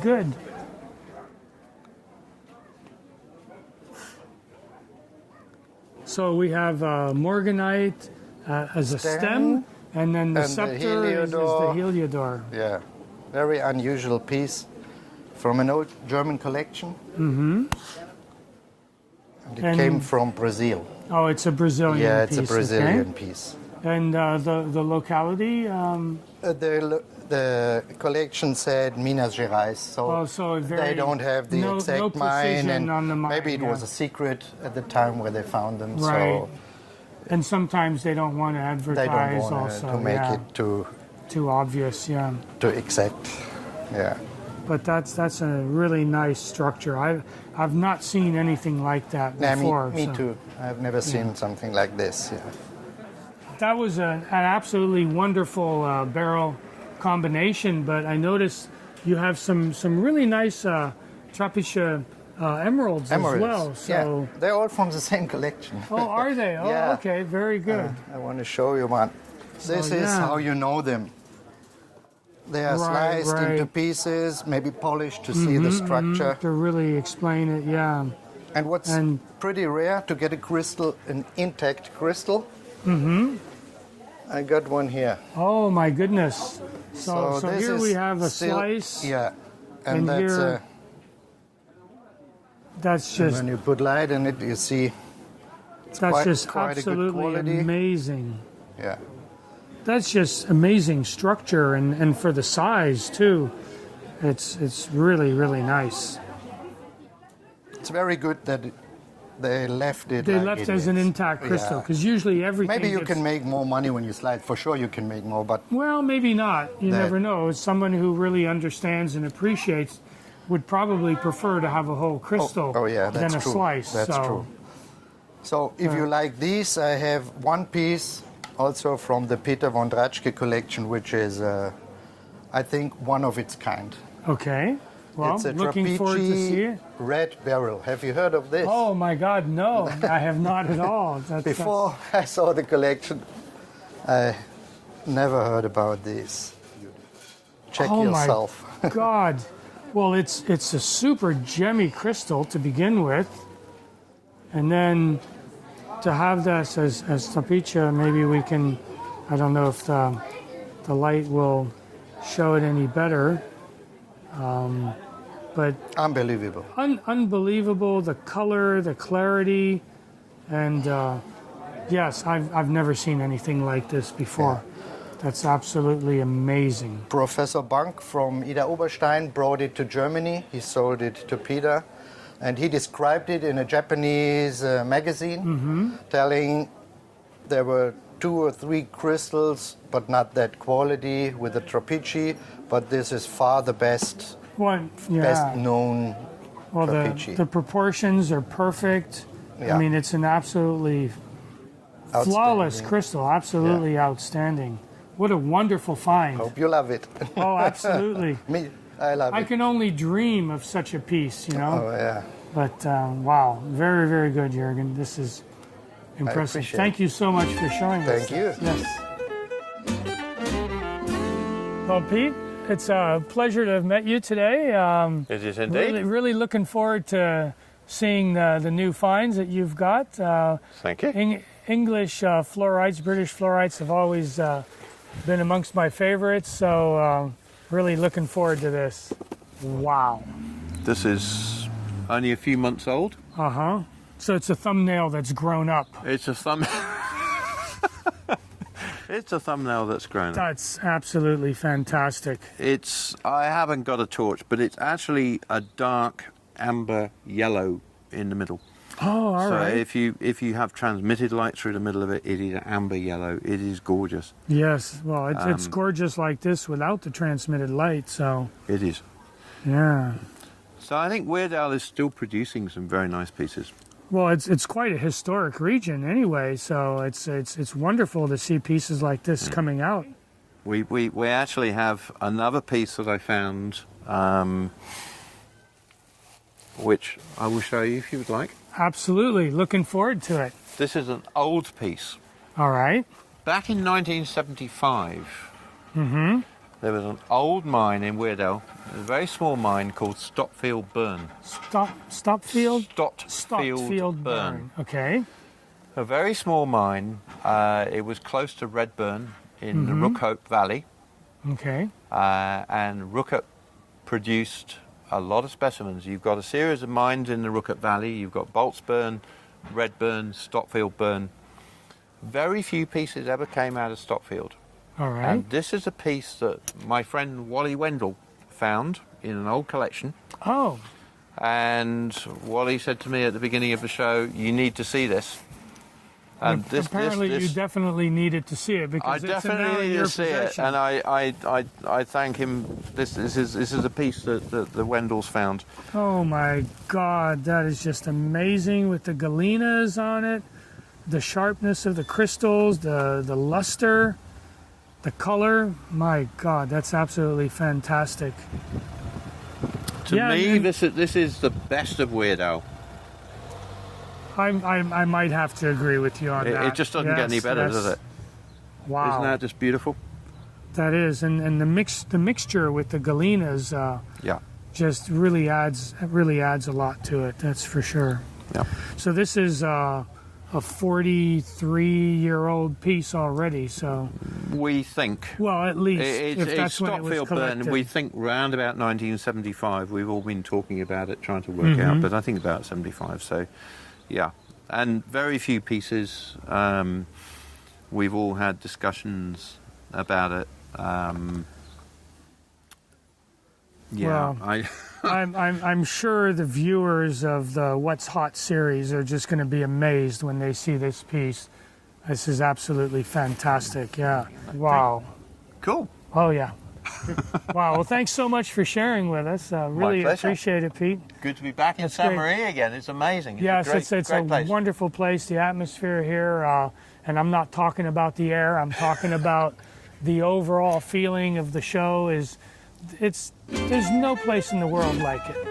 Okay, well, hi, Monica. It's wonderful to see you in Sainte-Marie. This is quite a surprise to see you here. We haven't seen you before here, so... It's our first year. Yeah. We've had a busy couple of years, but we're excited to be out here. I think we'd had some big projects going on that kept us from being out here. So we got the symposium running, and we had our Shanghai gallery we opened a few years ago. And the last, exactly. And then the last year, we've really been focusing on building our new gallery back in Dallas. And now that we're moved in and things are a little bit calmer, we're finding time to get out on the road a little bit more. Well, it's wonderful. I mean, you're here in the theater. This is the premier venue in Sainte-Marie, and it's absolutely fantastic that you guys can join the club, so to speak, and participate in this really premier show in France. So. Yeah, it's been great, and the city's been wonderful, and we got lucky out here this year, and the weather's been absolutely amazing. Oh, yes. So it's not a bad time to be in France. Right, yeah, some years it's too hot, some years it's too cold, and this year is just really nice. Exactly. Yeah. Well, I feel lucky that I got to be the one coming out here this year to start things off, and hopefully it turns into a great annual thing for us. Yeah, well, I'm sure it will be, and we definitely got to get Rob out here. I'm sure he'll really love it when he comes here. Maybe he'll have an opportunity to be calm and Rob enjoy is great himself. At that. I'm sure he'll be very relaxed. Yes. All right. Well, thank you so much, Monica. Thank you. Appreciate it. And we'll see you soon. Great. All right. Alors, tiens, bonjour, Louis-Do. C'est un grand plaisir de te voir. I think we probably should speak English for the American viewers. I try to speak English, but my English is a little bit poor. Oh, I think it's quite good, and it's wonderful to be able to see your booth. I know you have worked very, very hard in building this company, publishing company, and you have two fantastic magazines, the Fossil magazine and then the Reine Minéral, so Reine des Fossiles, Reine des Minéraux, which are always a pleasure for me to read. So, but recently you prepared some new books, and I particularly interested. I spotted the book on from the Mines Museum that you have come up with. So maybe you can tell us a little bit about the book and the museum. Yes, I can tell you about my magazine. I created my magazine 23 years ago for collectors. I think that they want to have more information than possible on mineralogy from France, evidently, but for all around the world. We published some complete report from Sainte-Marie-aux-Mines show, Munich show, Tucson show, and sometimes some little show in France. We can see interesting things for collectors. We publish many articles on the mineralogy in France and in the world. And one thing I've appreciated with your magazine is that whenever even some smaller or newer collectors make a new discovery, you always publish an article and alert the rest of the public that there has been a new discovery. Yes, some articles are made by Strahler from our collectors, prospectors. We want to promote their discovery or discover some new things, new materials on the mineralogical market. I've not been to the Mines Museum. I went to Lebanon in the 1960s, but not since. And I understand it's a fantastic location. Yes, it's a fantastic museum. We have to visit the Lebanon Mineral Museum in Beirut. It's a real enjoying to see fine minerals. Some of them are the best in the world for maybe 20 to 30 species. We have a large choice. Salim Ede is an intellectual. We have a good sense of mineralogy. We can choose minerals because he knows minerals, he knows crystallography, he knows history of minerals, and his choice is, when it's possible, the best of the best for the pleasure of collectors. It's, at my sense, one of the best private museums in the world, maybe the best. I don't visit all museums in the world, but I visit some of them in Europe, and his collection is on the top. So Salim is the man behind the museum. He's the responsible. He's responsible. We have its collector. We begin 20 years ago in Paris. He lived in half time in Paris, half time in Beirut, and he wanted to build for his own pleasure at the beginning a good collection. And he growing up very rapidly, and he have an idea to install in his original countries a good museum, a place to go for see nice mineral. The area is exceptional. The country is exceptional. It's a very safe country. The TV, radio, newspaper said Lebanon is dangerous. It's a joke. Really, it's a joke. It's a really safe area, nice area. Important history, and now one of the best mineral museums. Yeah, there's a misconception in the U.S. to a large extent because the general area of the Middle East has some difficulties, but it's nice to know that Lebanon is now a good place to go visit again. The value, and to me, the historical value and cultural value makes it a very special place.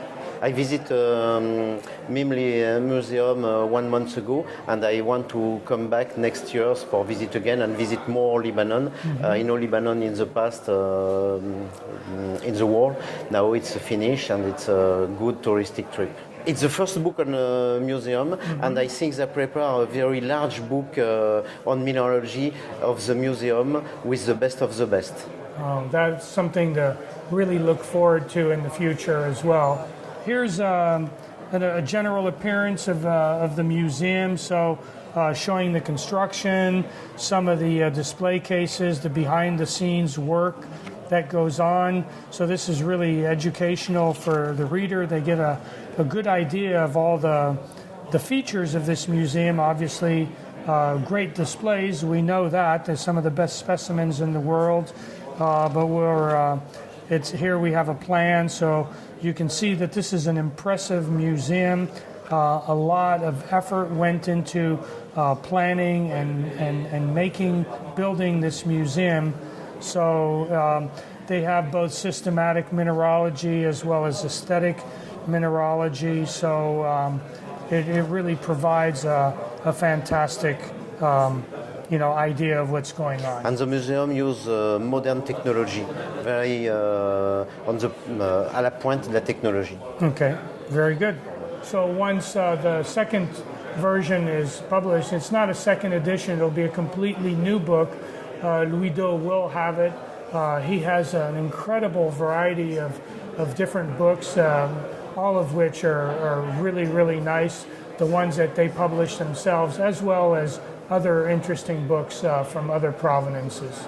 And sorry for my bad English. No, your English is fantastic. Ludo, je te remercie beaucoup. Merci beaucoup. Un grand plaisir, comme d'habitude. Bonne fin de journée. Allez, merci bien. Okay, hello, Jean-Di. It's really nice to see you again. You don't look like Claude Gobin. You look a little bit different. I'm a little better looking than him, I think. Okay. Maybe, yeah, I'm Okay. not sure. But he's younger, so what can you say? Nice to see you. Yes, it's wonderful to see you. I know you've You've got a nice stand outside, right at the entrance of La Piscine. Yes. And but here we're in your little hideaway room. Yes. Where you keep the special things. So. Yeah. And also I asked a lot of people needing a bathroom or needing a place to relax during the show or needing something special. So this is a good place to people needing some relax during the show.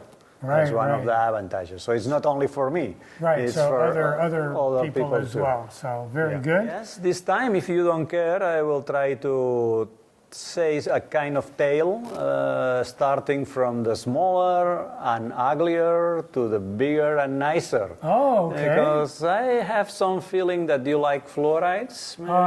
Yes, fluorite is definitely something close to my heart. Spanish fluorides, maybe? I wonder where you got that idea. Okay. But yes. So. Okay, so let me start for the opposite of the nicer and beautiful fluorides, but very interesting too. Okay. I have here, let me show you this black mineral, which is probably one of the most important new discoveries in this show. Please take in your hands. As you can see, this is an aguilarite. Okay. First time found in the group of mines in Oaxaca, Mexico. Oh, Oaxaca, yeah. Those mines started recently, giving myargirites and perargirites and acanthites, but this is the first time that it's proved that it's also a aguilarite there. It's a sulfide of silver with selenium. Oh, It should be analyzed, otherwise you cannot have also doubts if it's acanthite or not. And this is really good for the species, considering the rarity and the difficulty to get these species in any mine in the world. Well, we know you have beautiful aesthetic tastes, but I don't think this is so ugly after all. Oh. I think it's a fine piece. But it's not a fluoride. Well, but still, you have some really nice crystals, and especially when you're dealing with a rare species, usually they're very ugly. It's a lot of people in US collecting silver minerals. So this is one of the highlights of the silver sulfides, and I believe that some collectors will be very happy in the future knowing that this group of mines is giving those this rare silver sulfide. Oh yes, I'm sure they will. So, oh my, This I think so. Something that probably you will like. Maybe now I'm changing my opinion about the last one being nice looking, because obviously this is much prettier. This is not nothing new, but it's very nice, very aesthetic. It's a good composition of gold from the finds in Brazil. From Mato Grosso area. From Mato Grosso. Yes, yeah. From Serra do Caldeirão. They were many. Currently, they are not so much, and in a large amount of gold as this found display it or show it. This is one very nice piece among all them. Quite fine crystallization. So so now we're coming back to the territories. To the territories. Yes. Coming to Spain. Those two. Oh my. Are the probably most famous species in Spain. They are pyromorphites. Yes. Mined in El Horcajo mine in the beginning of the 20th century, probably 1910, 1915. Oh, okay, so 100 years ago or more, yes? Much more, and they are one of the main holy grails of the Spanish collectors, because the mine, of course, it's abandoned, it's full of water, and it's no chance. No chance of finding anything like this nowadays, yes. And one thing that I really appreciate about the pyromorphites from this locality is how long they are. They're not the short, stubby crystals that you see in a lot of other places. And not only this, they are, let me show you that, all is pyromorphite. Oh, so there's a some matrix, little bit, but all material, all the wall piece, it's it's a large amount of pyromorphite, not a group of crystals, single or matrix, but a large amount of pyromorphite, giving a kind of richness of these species on the pieces from El Horcajo. I liked very much the big piece. Of course, it's the more important one, but I really, really like the structure on this one. I think it has, on the aesthetic side, it's to me almost a little bit nicer. And the larger crystals, which is not so frequent in the pyromorphites from El Horcajo. We have not Eloïse Gaillou, the curator, the lady curator of the School of Mines in Paris. Yes, because Eloïse, she will enjoy to see that. They have the world's best. They have the number one. Okay. It's pictured by Brian Swoboda in different videos and photos, and this is a major piece. The best, really best from this mine. But I think these are also major pieces. They are very good, but I have the jealousy of the piece that Eloïse Gaillou owns on the School of Mines. It's difficult to compete with the museums, though. Absolutely. Here we go, the surprise of the day, and oh my God. So, to me, this is classic La Cabaña Berbes piece with the beautiful color intensity, deep but very transparent and lustrous crystals. They're very large, for example. And then the barite, and look, and there's a completely transparent little crystal sitting on the crest of this barite. And I've been there finding little tiny remnants from the mine, and I was very happy. And when I came to visit you, I picked up a few nicer pieces, but this is just jaw-dropping, as we say in English. Fantastic piece. So let me take in my hands and put standing up. Turn it. Oh, okay. Please, yes. keep I'll the hold light. for you. It looks even better if you hold the piece and you display the piece on that way. Oh my God. So this is one that Eloïse would maybe be jealous that you have it. Maybe. Because also you should probably consider the fact that this is a piece coming from a private collection, and as you can see, it's on the barite some clay. The color of the barite is not the real white, but it's some kind of yellow. So this piece should be cleaned to take off the clay and make the piece even nicer. Yeah. Well, so I am almost sure that it will be a major, really very important fluorite from that place after cleaning. Yes. That's just as they found it. So imagine they found it like this. Like oh this. My goodness. He never touched it. So That's you can see the clay there, yes. there. It's the way you find it. Well, I remember when I went to this locality, within 15-20 minutes of just scratching around, I was the color of this clay. The red clay there just sticks to everything and very difficult to clean off. Yeah. So finding it in this condition is just absolutely amazing. The point is that the best quality of the fluorides from La Cabaña in Berbes is the quality of the closed pockets. Yes. Then the crystals of fluorite are very shiny because they never suffered the running waters or the corrosion. And the iron oxides, yes. And that's why the piece was on the pocket like this. So imagine the miracle, open a pocket. And seeing that.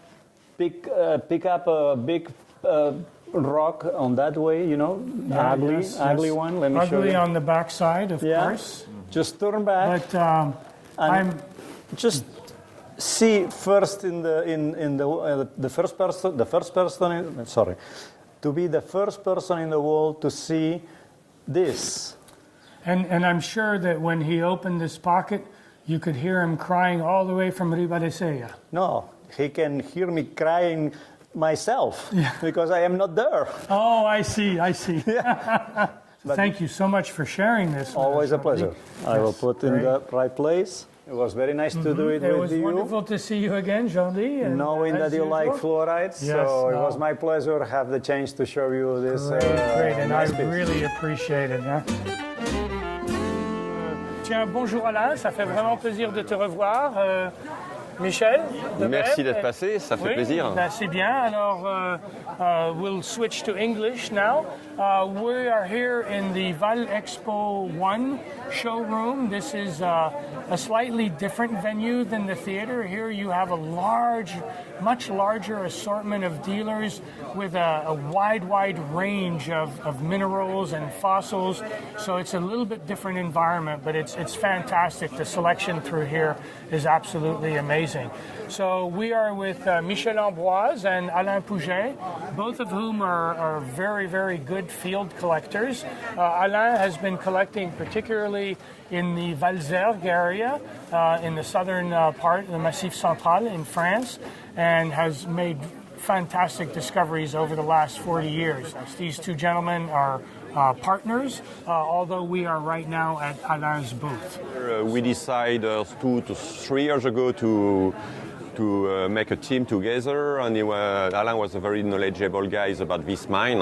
He did the mapping of all the mine to know where are all the pockets, and he did a very good job over there. So some of these larger pieces, if I remember correctly, are older pieces from Alain's earlier diggings at Valzergues? Absolutely. This is what happened, is that he digs since 75 or 78. Je pense que c'est dans les fin des années 70 que tu as commencé. 74, 74, 75, yes. So at the times it was possible to find extremely crazy specimen with only a screwdriver, as far as I heard about.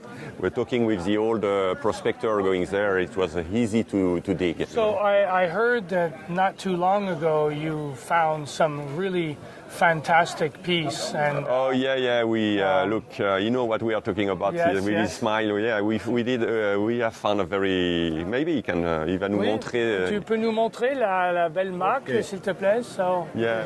Oh là là. So this is a twin. A penetration twin. Penetration twin, and with a very strange and unusual phantoms all around.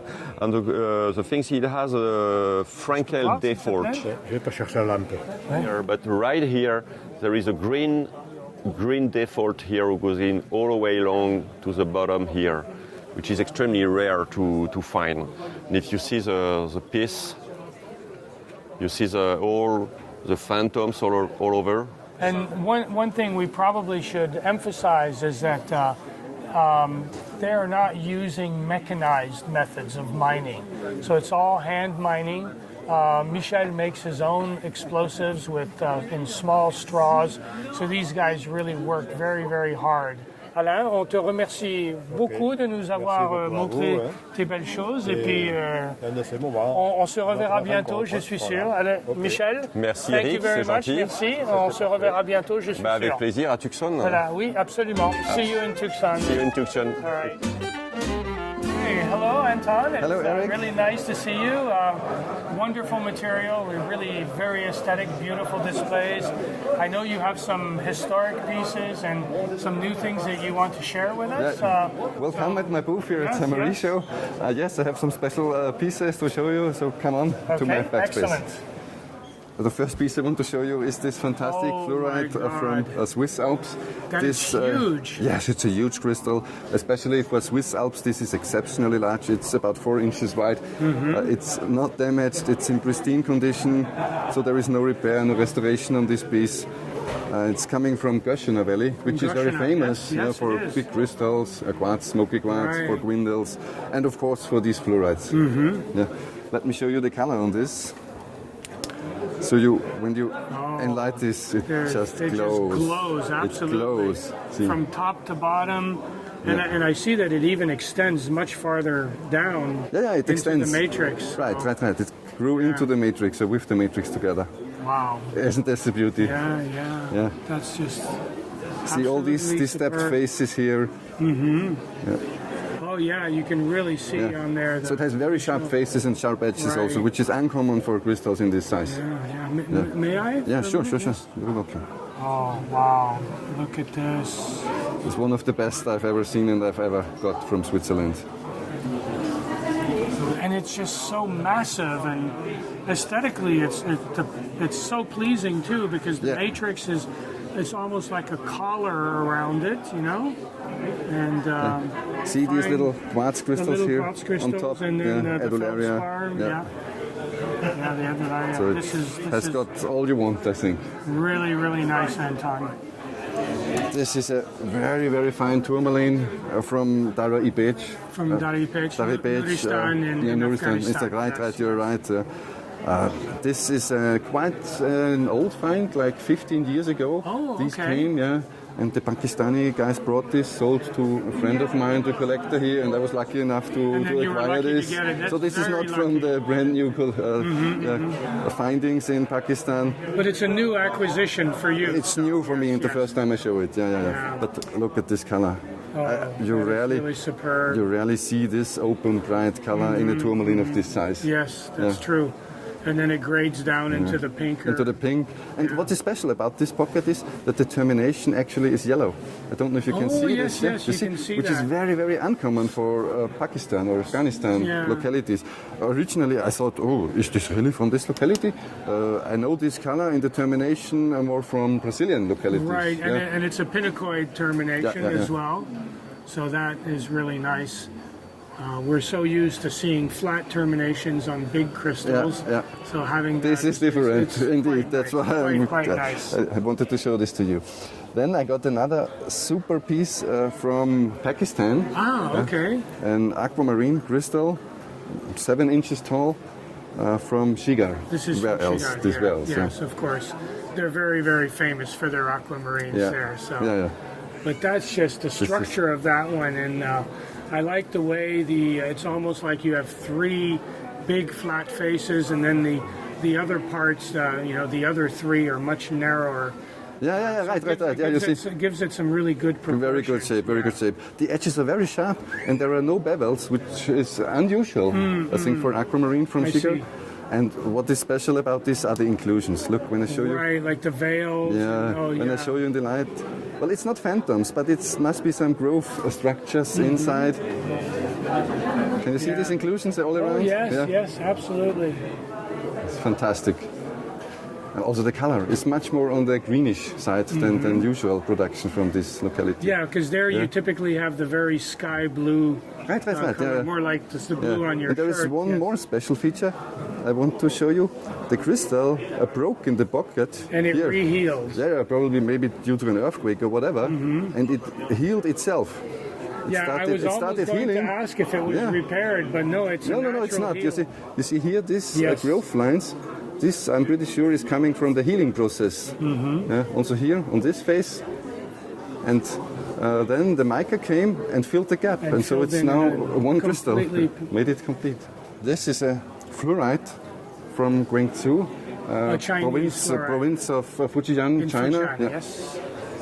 I think it is the largest one from this famous tanzanite color pocket. It looked dark without the light. But see how it glows in the light. Yeah, it really does look like tanzanite in color. It's absolutely fantastic. A 3-inch crystal on top and another 2-inch here with the marvelous phantom. Can you see the phantom? Yeah? Oh, yes. Yeah, you got it? Yes. And it sits so nicely on that quartz. It's absolutely fantastic. Yes. Fantastic. The matrix is almost a floater of needle quartz. I think the composition could not be better. Oh no, the aesthetics of this piece is fantastic. Fantastic. Yeah. This is a classic historic piece from Europe. Okay. This is probably one of the best golds I've ever seen. Romanian? Yes, you're right. Oh my gosh. From Verespatak. Another name is Rocha Montana in Transylvania. Siebenbürgen. Yeah. This came most likely from the time when Siebenbürgen was part of Austrian-Hungarian Empire. Yes. So we're back in the late 18th century. Late 18th. Yeah. Very old piece then. Indeed. Very, very old piece. And it looks like there's a mixture of leaf crystals or gold leaf along with crystalline gold in between as well. Yeah. So you can take it. Please. So there are leaves. On the outline of the leaves, there are hexagons. On the leaves, there are triangles. And in between, there are crystals like cubic, elongated, twinned crystals. So you find all shapes of gold in this one specimen. It's like, yes, everything in one. Yeah, everything in one. Everything in one. I was told that the small black spots here are Pezzotta, which is another very rare gold telluride. Yeah. So it's fantastic. Aesthetics, great shape, and super luster. It's all you need, It's a very famous piece. On all sides. It's fantastic. This structure, I love the way the top, it's almost like a bird with its wings. Right, yeah. Some told me it's like a flower opening on top. Oh, yes, that's another way of looking at it. Yeah. But see the crystals in between the leaves. Yes. Fantastic. So this comes from my personal collection. Oh, okay. Yeah, I brought this to show you. It looks like you have a collection of tags that come with it as well. Then. Yeah. This has great history. The first label I can show you is the one of Professor Hermann Sigmund. Yes. He was one of the biggest Austrian and most famous Austrian collectors after World War II. So he obtained it in 1958? From Chapaki collection. That was his source. I don't know this guy, of course, suddenly. But very, very famous collection, the Sigmund collection. You see his number here, 214, and his number is still on the back side of the piece. Oh, yes, absolutely. Yeah. Yes, there it is. Yeah. So this is fantastic. So again, this illustrates with these older pieces how important it is to know who had it at what different times, so you can see the pedigree then. Of course, it's very, very important. The Romanian guys actually don't care so much about this because most of these golds, were smuggled out of Romania. It was never allowed to take them out. So the history starts somewhere in Austria or in Hungary, or when they came to the collectors. Yeah. Well, it's too bad that they don't appreciate it because the historical aspect to me is equally as important, particularly in older areas when you can trace this back several centuries. Yeah. Later on, let me show you, the piece was on display at the special exhibit, European Classics at the Munich show in 2011. Oh, okay. So this is the label coming with it. It was in the Reinhard Dallinger collection at this time. At that time, yes. Yeah, and I was lucky to get it from him later on. You're very, very lucky to have these pieces. Okay. Fantastic. Thank you so much. You're very welcome. I'll return this before I'm happy. I cause some problems with it. To show this treasure from my personal collection. Great, good. Well, thank you so much, Anton. You're welcome. Really My pleasure. All right. Take care now. Goodbye. Bon, alors bonjour Alain, ça fait plaisir de te revoir.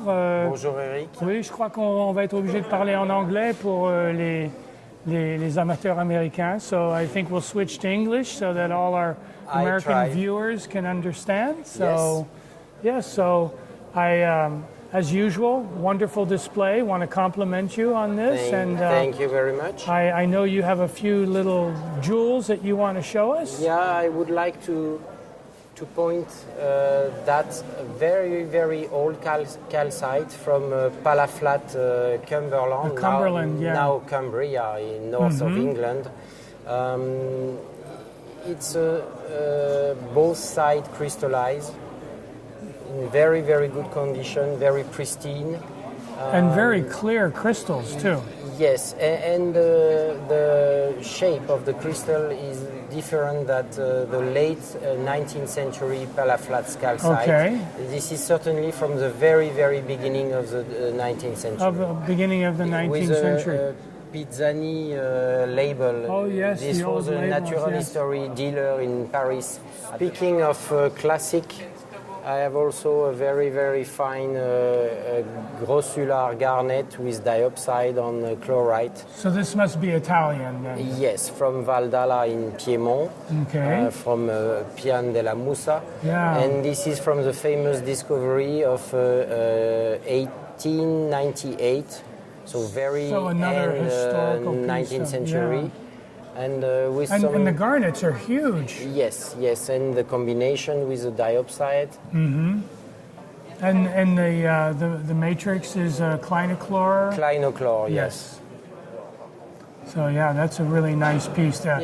Very aesthetic because it's long. And like a stalactite, more or less. So let me show you some hidden things. Oh, absolutely. On the back room. Sure. Okay, let's go. It'll be our pleasure to see those. So first, I would like to show you a Smithsonite from Broken Hill, but not Broken Hill, Australia. Not Broken the Australian Hill one, yes. From Rhodesia in the Zambia in the Zambia, old time, yeah, now I think this is Zimbabwe. Zimbabwe, correct. And yes. this was collected by French geologists in 1957. Oh my goodness. And those are pretty impressive crystals, I must say, with just like a double ender almost, and then... not almost, double. Well, it is a double ender for sure.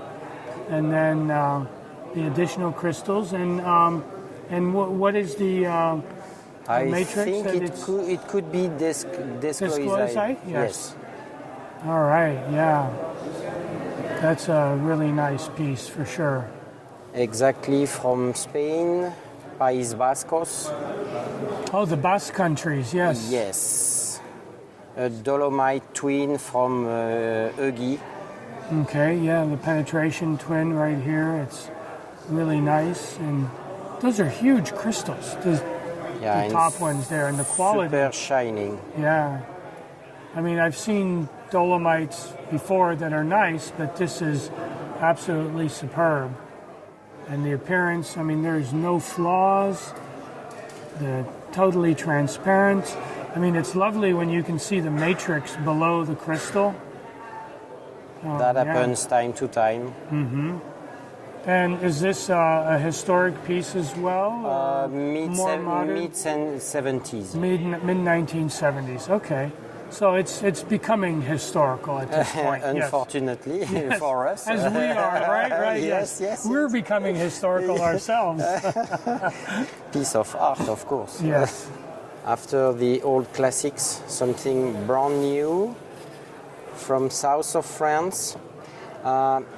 In Tarn department, we have many fluorite mines, and there is also one big zinc mine, Perrubrun. Perrubrun, yes, that's a which famous began mine. at the beginning of the 20th century, and there is a lot of very nice fluorite on the matrix, exactly like in Cumbria in North England. all right, yes. Same kind of, not Of the same deposit? geology, but same kind of mineralogy. Okay. And then, after the closing of the mine in 1971, there is fortunately a quarry opening at the top of the vein, exactly like in Papiol, Barcelona, or Hayes Quarry and Hayes Mine in Cumbria. Right. And so we are able to find some of those yellow fluorite. And there is some satellite vein. One is very famous. This is Four de Cluzel. Okay. And extremely difficult to reach because of water. And some guys use a pump to access. So, and they probably have to pump all the time to keep the water out. Yes. Yeah. And they found 5 specimens of those yellow, really intense yellow fluorite. And there's there's some quartz overgrowth. Quartz coating. Yes. And then on the back you have weatherized siderite. Weatherized siderite. Okay. And maybe a few amounts of sphalerite. Some sphalerite as well. So many of the mines in southern France, Massif Central area, and through there tended to be sulfide deposits that also happen to have a lot of the fluorides with them. Yes.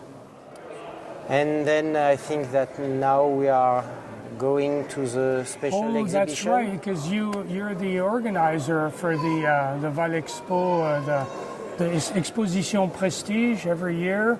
You guys always put on a a really fantastic display. Last year was volcanoes.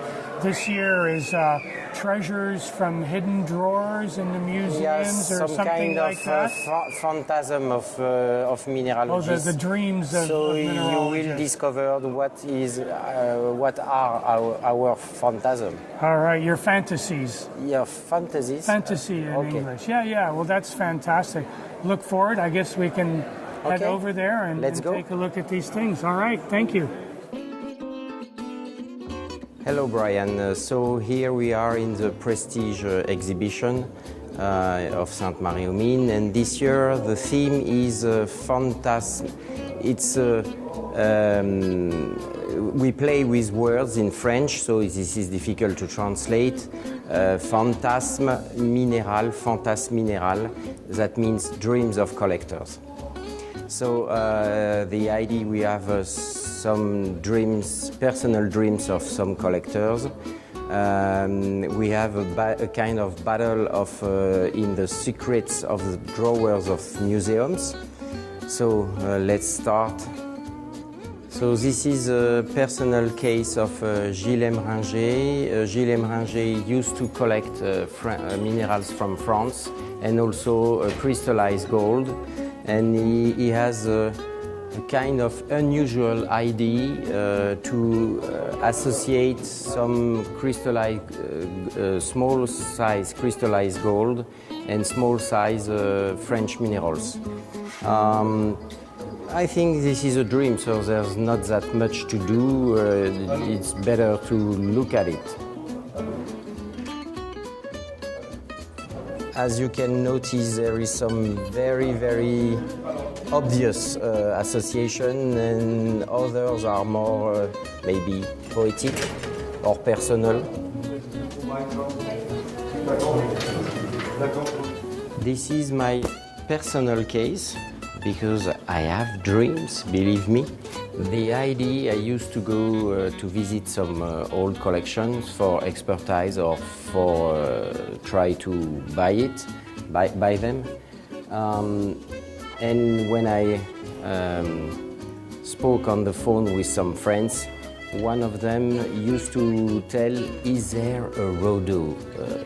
Suppose a rhodochrosite from Alsace, South Africa. So I have the idea to build a case with dreams, kind of graal minerals like cumengerite, rhodochrosite, Murzinska topaz, or so on. So you can see what are my dreams, some of my dreams, of course. I have more.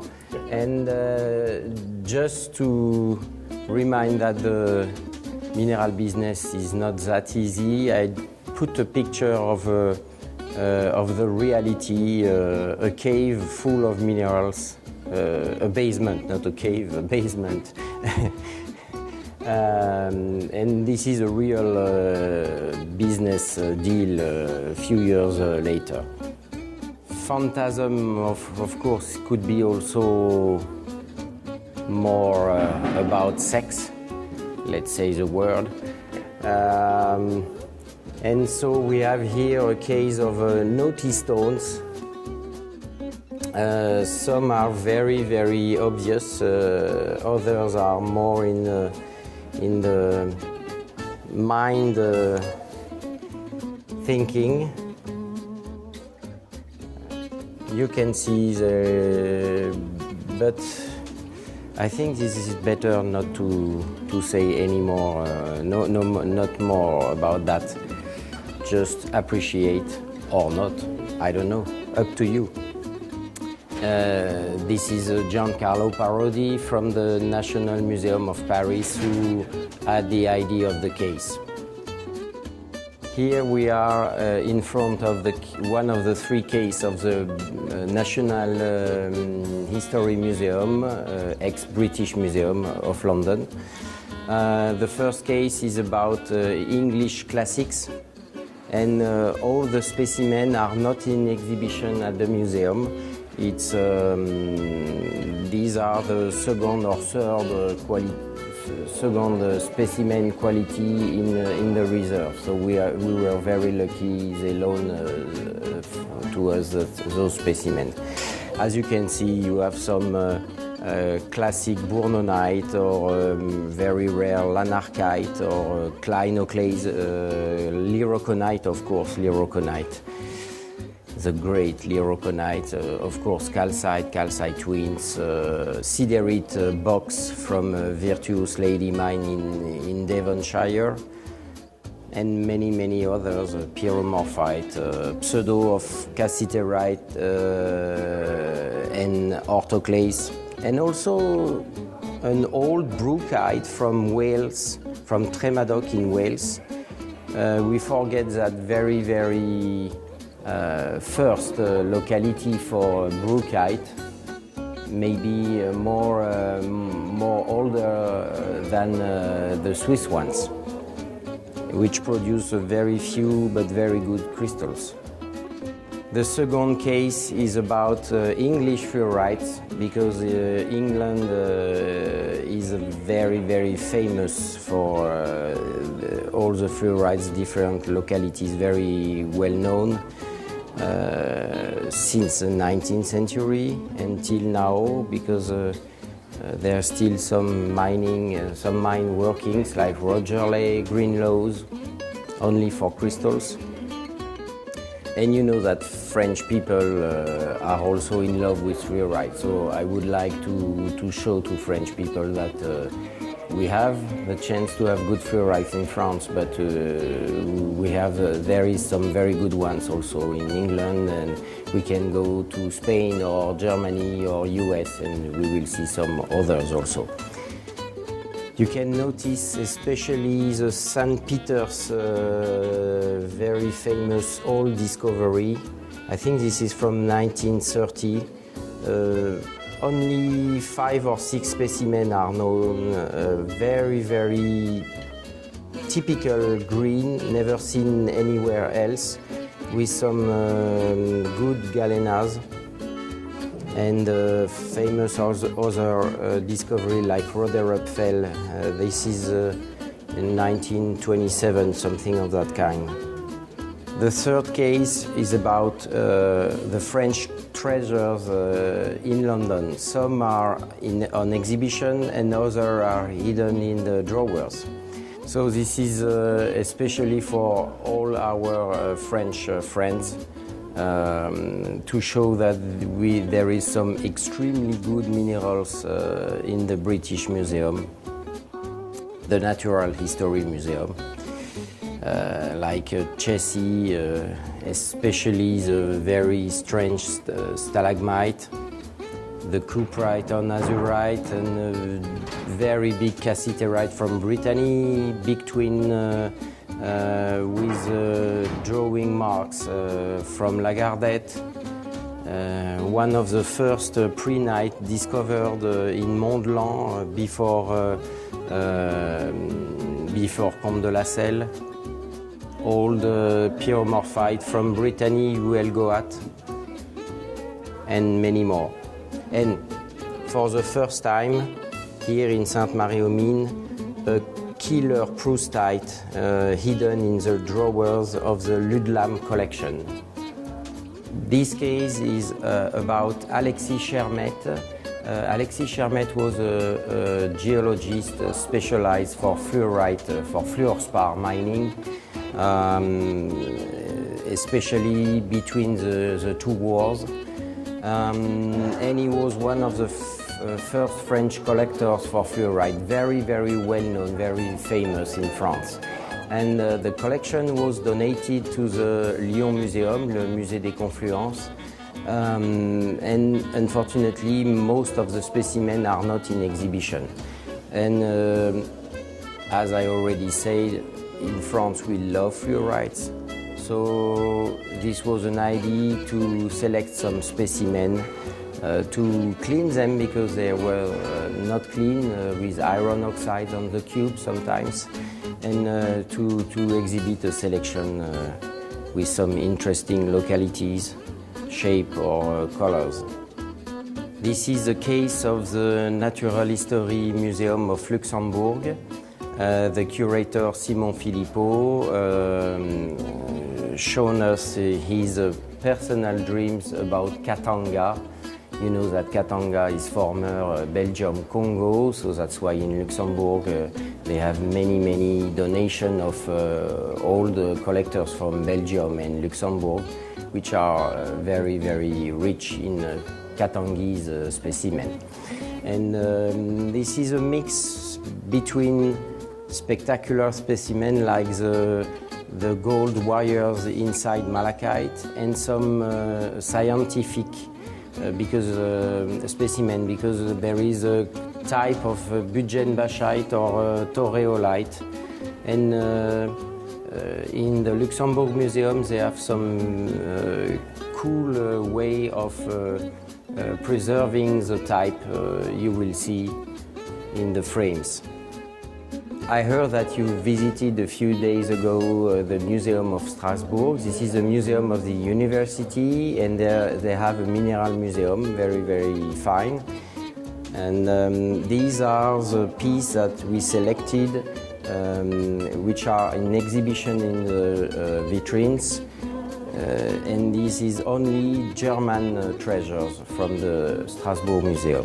You can notice some Moschelandsbergite, very good, some pyrolusite and many classic, and maybe one of the best apatite from Bavaria, from the pegmatites of Bavaria, and many good classics. Even a good sylvite, potassium salt, big crystals. And of course, you have to go to that museum to see the rest, because they have thousands of specimens of great interest. Those cases that we will see now are a kind of battle of drawers in the secrets of the drawers of museums. These are a few things that we found in the drawers of the Mines Paritech Museum. They have almost 100,000 specimens in the drawers and furniture, and we selected a kind of 25 that we clean especially for the occasion. And you can notice some boleite and para-atacamite which were quite difficult to clean because of the muddy matrix. Some interesting azurite from Italy, linarite from Tsumeb, killer pyromorphite from El Orcaro, Spain, and also some less precious specimen, but very kind, very cute, like the box of calcite sand from Fontainebleau, or the little fossil near Lyon, north of Lyon, with calcite crystals inside. Some really interesting specimen with very cute old labels with handwriting. This is the case of the Musée des Confluences in Lyon. So still the secrets of the drawers. And you can notice some very good Romanechite from Romanèche-Torin, the type locality. And other things like an interesting, very good historic epidote from Bourdoisan. Chessy azurite, of course. And this is a case of the drawers of the Strasbourg Museum. We found many interesting things that we cleaned also for the exhibition. Some were very dirt or very difficult to see even the color, and it was quite fun to make blue azurite became blue again. You can notice some cerussite and smithsonite from Belgium, some old specimen like wiwilite from a locality 20 kilometers north from Sainte-Marie-aux-Mines. Very good bismuth crystals from Schneeberg. I think maybe that one will reach the vitrines of the museum after the exhibition, because it deserves it. So now we have 3 cases from the National Museum of Paris, still the secrets of drawers. As Cristiano Ferraris, curator, explained, only less than 0.5% of the specimens are on exhibition at the museum right now. So that means 137,000 specimens waiting in the drawers. And you can see some historical interesting specimens from the US, like the Pala rubellite from the Pierpont Morgan donation in 1908, excuse me. Some nice Proustite from Freiberg from the AUI collection, so that means late 18th century. I heard also American collectors being very surprised by the green smithsonite from Sahuaripa, Sonora State in Mexico, from the Colonel Vézinier collection. And we selected some modern stuff, some that were bought by the Total Oil Company Foundation, and also some historical stuff like the emerald from Stony Point in North Carolina, still the Pierpont Morgan donation in 1908. There is a killer Schreibersite. Schreibersite is an extremely rare mineral, used to be millimetrics inclusion, massive inclusion in some meteorites, and in a coal mine in France for very unusual geological reasons. There is a few blocks with 2 or 3 centimeters crystals inside.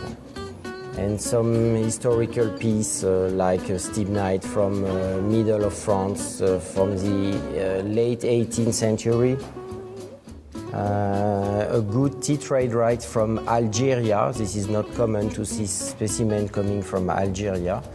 And a very good chalcostibite and zinkenite found by Jean-Marc Fourcault, the technicians of the mineral collection of the National Museum. And of course, as I already told, there is many lovers of fluorite in France.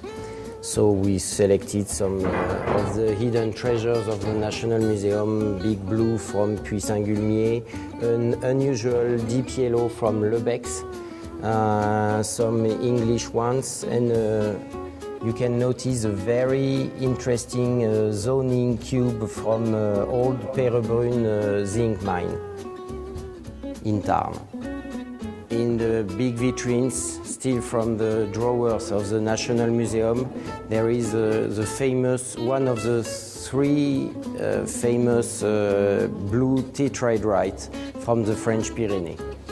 Blue because covered of azurite and malachite. In the little cases, we have the dream of one of my best friends, Jacques Desiol. He's a fluorite collector from Paris, and he collects fluorite from everywhere and from France, of course, but he has a kind of special love for English fluorite.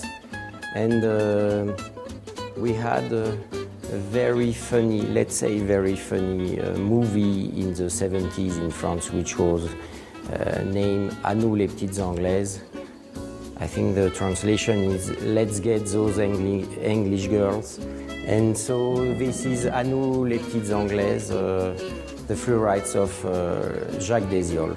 You can notice the quality of a very historical specimen, some very good twins.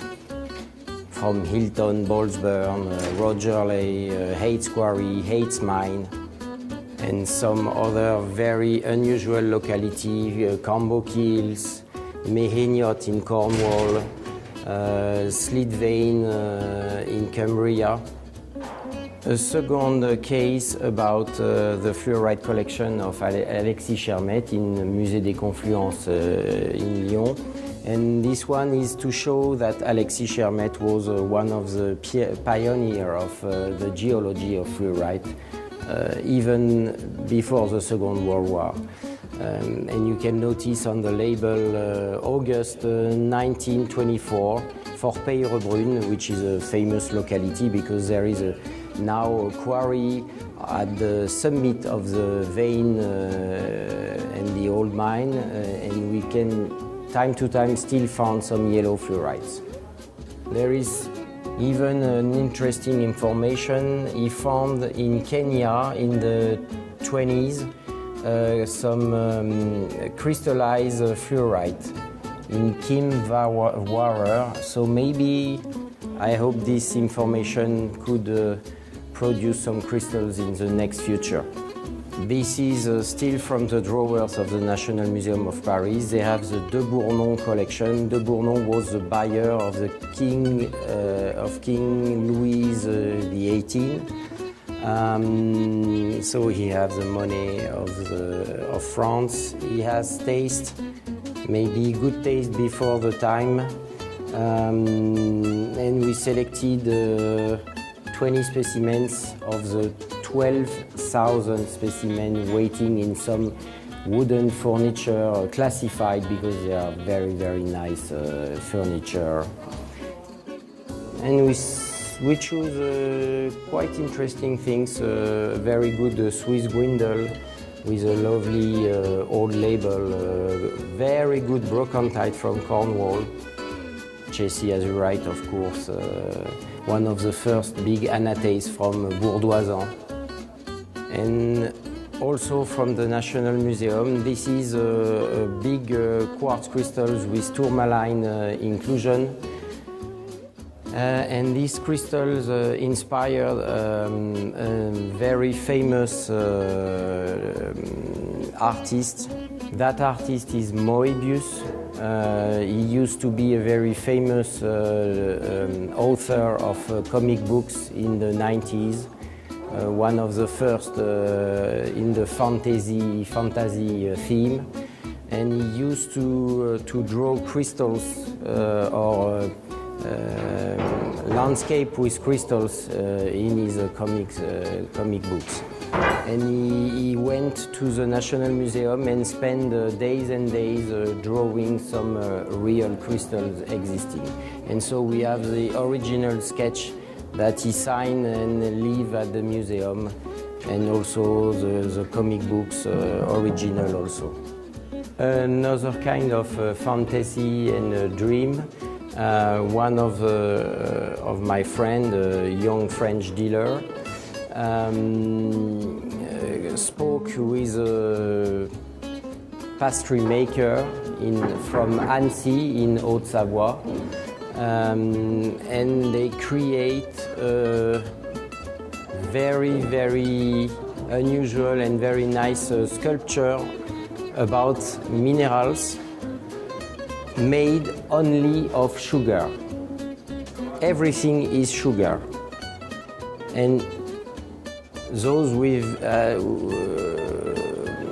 who has been last year at the exhibition of volcanoes could recognize a big naturalite spray. But this is not mineral, this is crystallized sugar. The pastry maker is Patrick Agnolet from Annecy-le-Vieux in Haute-Savoie. And then for the four last cases, let me introduce the author of those cases, Frederic Kuhn, local collector. Frederic, hi. Nice to meet you. Thank you. You're welcome. So please explain. Well, it is strange that from the 16th century even to the 19th century, all the books that deal with mining technology and mining tool, there was only one tool they never described, that was the miner's lamp. I mean, it's so evident to have a lamp, a light on the ground that nobody, talked about. And I wanted to find pieces, specimens like this. You need one thing, that's light. And what is so interesting is that the different miner lamps, the type of the miner lamps, the shape, it has a geographical origin. especially in Sainte-Marie-aux-Mines. You can see the what we call the frog lamps. This one comes from Westphalia, Germany. This one from the Harz Mountains, Goslar. And then you see all the miners in the 16th century, for example, 62% of the miners were Saxon, with their high technology, the knowledge. And they brought three things: the knowledge, the most important, religion was very important, and mining traditions. A French miner doesn't have many mining traditions, uniforms. The Saxony and in general the German miners, they have it still today. You have one case with French miner lamps, the famous tunnel lamps.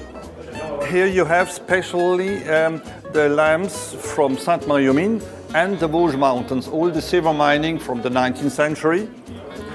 Here you have a showcase with German and Austrian, Hungarian minor lamps with beautiful specimens, and the parade axe.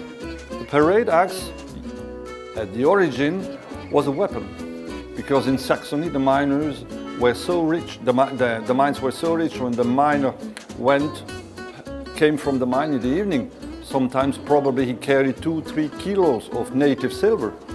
He just was attacked, and exceptionally he was permitted to carry a weapon. And the one he chose was the miner axe. The kind of stuff, one knock and problem is solved. And even today they use these axes as parade, in minor parades. This one dates from 1670. And even the Freiburger Blende lamp is so specific that if you see one on a flea market, you would never think that it's a minor lamp. And in final, you have one showcase with lamps, specific lamps from North and South America, especially the ones made in the UK by Wells in Birmingham, dedicated to the Mexican and Peru, Bolivia, and that's it. Just don't forget to find pieces like that, specimens like that. There is one thing you should never forget: light. So Brian, this was the theme of this year exhibition, Dreams of Collectors. Next year the theme will be lead minerals. So hope to see you next year. Bye bye. Hello everybody, welcome to Sainte-Marie-aux-Mines. We are in the gem area here. And I just had a big belly because I had a nice tarte flambée. Okay, but now it's time to look at some rocks a bit. So we're gonna wander around the aisles and try to find some good gems for you to see, okay? All right, let's go. We are with Tillman here at Inter Prospect, and I knew that guy from somewhere, and I think I met him last year or this year in Tucson at the Granada Gallery. And you know what? It's kind of a showstopper here because I was walking down the aisle and I saw some amazing gemstones here, and I had to stop and talk to a Tillman about it. So Tillman, can you tell us more about Inter Prospect in the first place? Yes, thank you very much for the compliment. I mean, you met me, I think, in the Granada Gallery, which is our gallery during the Tucson show, which is part of the Inter Prospect company in the end. Inter Prospect itself does excavations of fossils, minerals, and gemstones. Beautiful gemstones. As you can see here, one of them, or a few of them. Parts are from our own excavations, others are from the collection. Mm-hmm, okay. And very specific, the Granada Gallery uses also or works with artists, yes. Working with fossils, working with gemstones. And Inter Prospect itself, it's just on the basic material itself, going to the cutting or the prep fossil. Mm-hmm. And everything further is shown in the Granada Gallery. Okay. This is one part of our collection. Wow. So that's your collection? Yes. Okay. It's a Mozambican Paraíba. Can I touch it? Yes, please. Feel free. It looks better in your hands than mine. I'm not sure about that. And it's a 29.4 carat Paraíba from Mozambique. Also from the area of Mabuco. Wow. And yeah, this is kind of the stones we're very proud of to have in our collection. So here, yes, we have a spessartine. Look at that. From Nigeria. Look at this. Okay, I'm gonna put it next to the Paraiba. I took just as a sample to show the color nuances. Oh gosh, and it's so bright again. It's so bright. So I think this reflects more or less the colors of specified. Yeah, this one is like, okay, I'm gonna put this one away. Yeah. Much deeper in color, like almost looking like the color of a fire opal, but like much brighter, and the brilliance is just stellar. It just shows out, and the orange. Look at the orange on this one. The cut is beautiful for that. This spinel is from Tanzania. Tanzania, okay. And you can see like all the pinkish colors that are very famous for it. It's very open, very brilliant, sparkling. People call this color like a neon pink. Wow, yes. Call it an electric or a neon pink because it's such vivid colors, vibrant. Again, we saw it from so far away, you know, like we could not stop at your booth. That's very kind to take the time. So let's close all the range of colors. Nice. I mean, I do like this cut. It's very clean. For me, this rather clean cut without any rounds fits perfectly to the cold color. Yeah. Which is nevertheless I'm gonna pick it up again. I like to touch things. It's the way. Look at this. I like. So, Tsavorite. This is a Tsavorite. From Tanzania. Nice. Wow. Okay, now we're talking about 39.6 carat. Wow. And it shows all the vivid colors. You know what? I've never. From a grass green. It's not every day that you can see like a Tsavorite that is this size. It's this I size, think this is really. of a size we can put in the back, and they still. Wow. It's a nice contrast. And you have little inclusions inside. So like, I actually like inclusions to the opposite of a lot of people, because it tells you about the history of the stone and the geology of the stones. Do you know what they are? Little tiny pinpoints. Do you know what they can be inside? We haven't gone that far. Yeah, I know. I ask annoying questions. Perfect illumination, perfect weather conditions we have here in Ste Marie. Exactly, that's something that we have to say. You know, we don't have any artificial light here. Everything comes from like being in the booth outside, and I think it's beautiful. You're really lucky to have this nice booth, no light needed. And okay, now see, Brian, why we had to stop here, because from far away we see those beautiful colors. It's just amazing. Thank you very much. Thank you very much. It was a pleasure. Taking the time. Great pleasure. Thank you very much. See you hopefully soon. Put your little jewels. Oh yeah, I will take care. Again. Thank you very much. Thank you very much. I will see you soon. Bye-bye. See you soon. We are now with Torsten. I like to see you, Torsten, because you always have fun things. Torsten from Procara, and I wanted to stop here because he has something new. Something we heard about at the mineral show, and I didn't get the chance to see because the rough crystals were gone by the time I arrived. The rough is sold faster than hot bread rolls. Exactly, so at least you have one piece of it. Yeah, luckily. It's a tourmaline from the Congo. A huge one, I must admit, a huge one. A 38 carat tourmaline, new found from Congo. And already after less than a year, the mine is already producing almost nothing anymore. Yeah. So please have a check. Thank you very much. So it's a green tourmaline from the Congo. We don't know, that's what you were saying. We don't know the exact locality. You've been trying to... they wouldn't tell me. Yes, to learn some more, but like that's... But I came close by in the bush, Yes, well, and it's a large crystal, so I imagine that actually the gemstone, the rough gemstone is pretty big. Some guy has been ahead of me and he bought up most of the reddish colors up.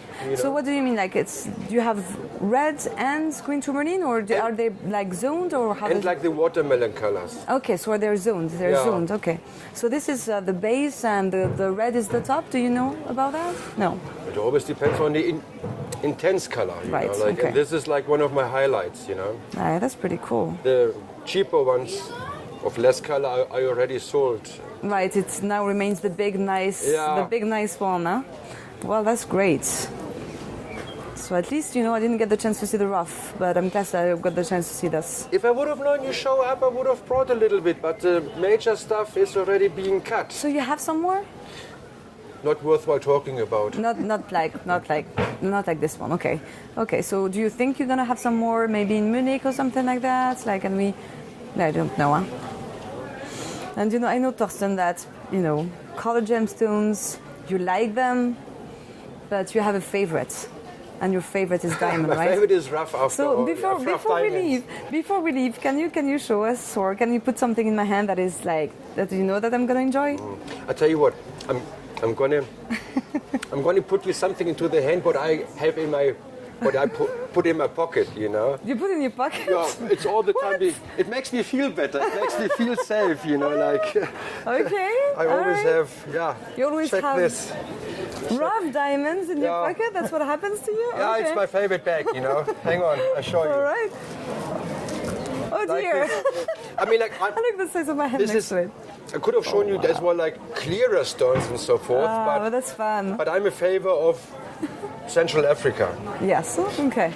No, that's insanely big diamonds, and it's always nice and cold. Like, it feels like ice, you know. So like hot days in Sainte-Marie. I have another specialty. I really got to show you. Look at this one.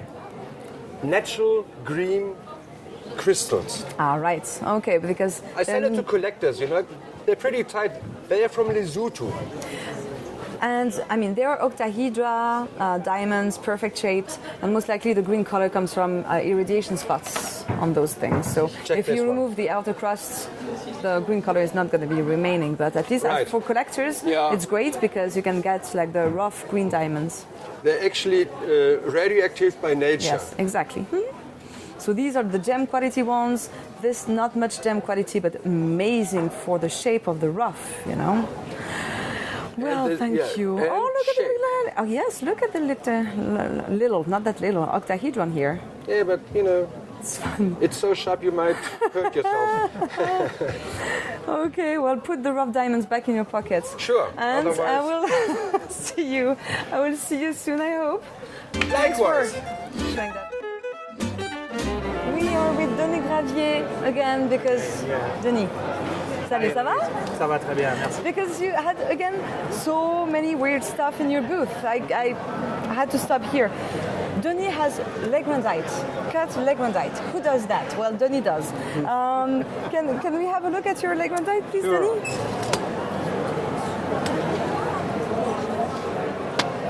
I mean, you know that already the crystals are never large. And, you know, usually they're not perfectly transparent. But you see this nice suite of legrandite. Okay, let me pick one. I like this one here, maybe, huh? This one. Okay, I don't, you know, he has some larger ones. But, for example, let's compare. This one, smaller but nicer, and the large one that is more included. Legrandite. Who cuts legrandite? I mean, is it... when did you have these from? Like... because you didn't have them when I saw you in Tucson. You didn't have them. I don't think so. Like that's something, a new production. Like, huh? I had them in Tucson. You had them in Tucson. Yes. I didn't see them. So you got the rough and you made them cut. Absolutely, yes. It's from the last found. When was it? 2 years ago. 2 years ago, I think so. About 2 years ago, yes. From the same deposit. I mean, from Ojuela mine, Matemi. The last time we encountered some was in the 70s. But, right, exactly, yeah. And this is so not a novelty, but a refound. Right, and I know that the mineral people out there will have seen the rough, but I'm pretty sure they would not have seen the cut stones. So that's really cool. So that's yellow. Let's see something blue. The new found in Madagascar of, you know, the first found of granodiorite in Madagascar, we saw gemstones made of. They were like cloudy and the blue was not great, but look at this nice suite of granodiorite that Denis has. I'm going to pick this one out. Look at this. And it's an unusual color. It's blue, but kind of a teal blue. And this one is perfectly clean. Actually, yesterday, It is, definitely. yeah, we checked it out with a loop, and this one is really loop clean. There's nothing inside. And the tough thing with Grenadier, right, is like it's not very easy to cut because there's a cleavage, right? There is a cleavage, yes, and the main problem also is the thickness of the stones. Oh yeah, they're flat crystals, right? Yeah. Flat's usually crystals, and that cleaves. So this one is great. I mean, that's my favorite, personal favorite. Which one is your favorite, Denis? I'm afraid it's the same one. The same one. This is a pink fluorite from Switzerland. So don't scream. Okay. So can you tell us more about the stone? Yeah, it comes from a broken piece that was found about 15 years ago, Okay. that we have cut into a lovely shield. It's great. Yeah. So at least, like that's the first thing I asked Denis. Okay, don't tell me it was a nice looking crystal because you would break my heart. It's like, no, of course not. Like, it was a broken piece. We could not sell to the mineral people, but the quality was good enough. The color was great, so it could be cut. And look at this. I think we're going to all agree with that. It's a great fluorite. That definitely belongs to a museum. How big is it? It's 173 carats. 173 carats. Okay, you museum people out there or big collectors, I think that's a must-have. Okay, I think it's great. Thank you, Denis, very much again. You have plenty of other stuff. I know that you have like cut Vesuvionite. I've seen cut Vesuvionite before. It's you have always fun things. So thank you again for taking the time to show those pieces to us. And see you soon. All right. My pleasure. Bye bye. Take care. Bye. I was doing some prospecting for you yesterday, and I saw Boris. Well, actually, had many more stones yesterday, and as he's selling great stones, they were pretty much all gone. And I was afraid when I came back and I didn't see the piece I saw yesterday.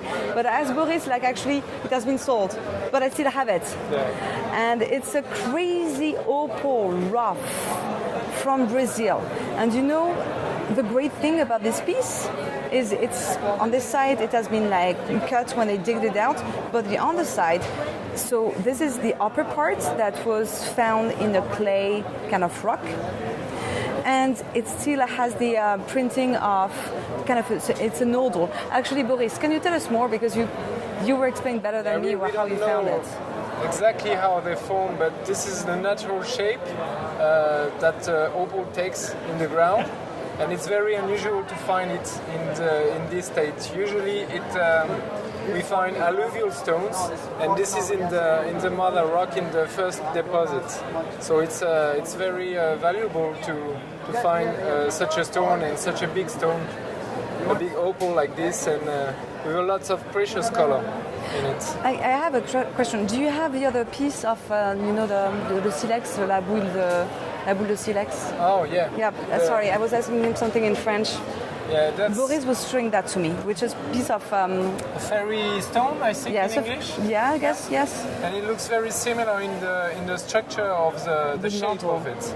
So we actually think that it might form pretty much the same way, It's a bunch of silica gel that got into the kind of clay layer, if you want, and that eventually formed exactly the same way this kind of silex formed, so it's pretty good. And that's why for me it's really important to keep it as a rough. Yes. But you can see the potential as a cut gemstone, and I think Boris is going to show you something. If it was polished, or if we could remove this layer of hydrogen opal, we could see the... I'm just going to wet it.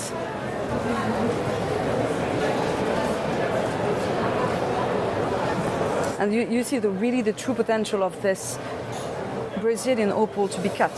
See, on all the great plays of colors, it's a truly, it's amazing 2 points. Because of the shape, the rough shape, and because of the play of colors. And the size also. And the size, of course. 280 grams. Yes. So, so you're a collector. So basically someone bought it for you. Yeah, a collector. So is he going to cut it to actually do gem? He will keep it in this state of like Thank nature. you. please say thank you to collectors. That's not going to cut into pieces because obviously this is gem quality material. That's great that someone bought it for what it is, meaning a great piece of rough. And I'm so happy. Like, first, I'm happy that it was still here today, and second, that it's going to be kept by someone who is actually a proper collector, recognizing the importance of this piece as a rough. Of course, you knew that I had to show an opal before the end of the show, so that was my selection of this year. It's truly amazing. Thank you very much, Boris, for showing that to us. Thank you, Eloïse. And I hope that you're going to have something great again next time, okay? All right, see you. Bye-bye. And that's our show for this year. I hope you had as much fun watching it as we had making it.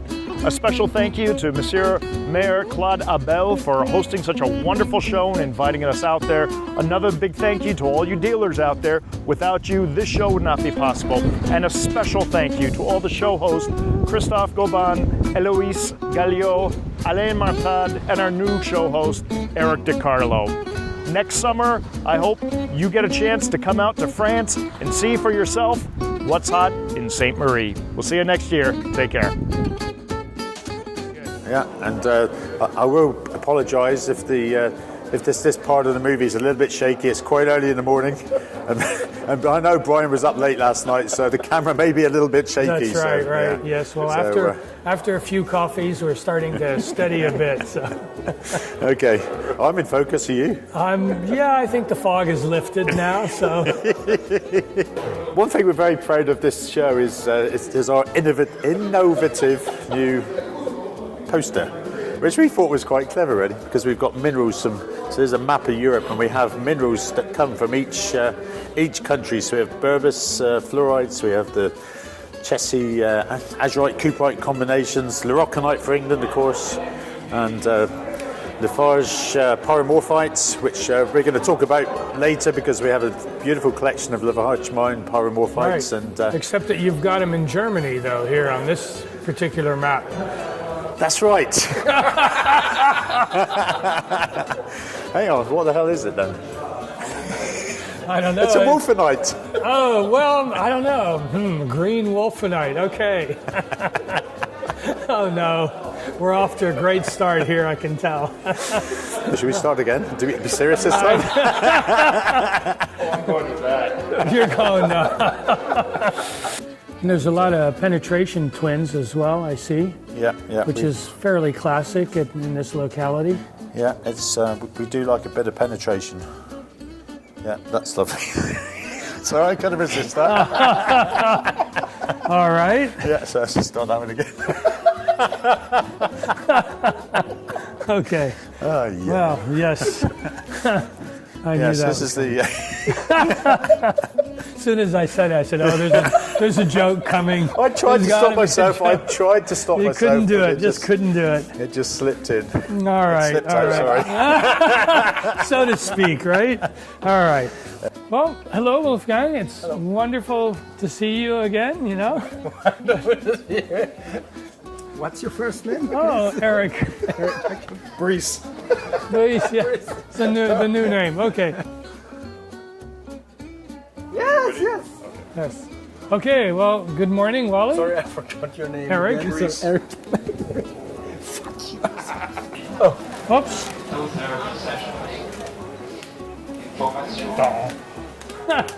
Rolling.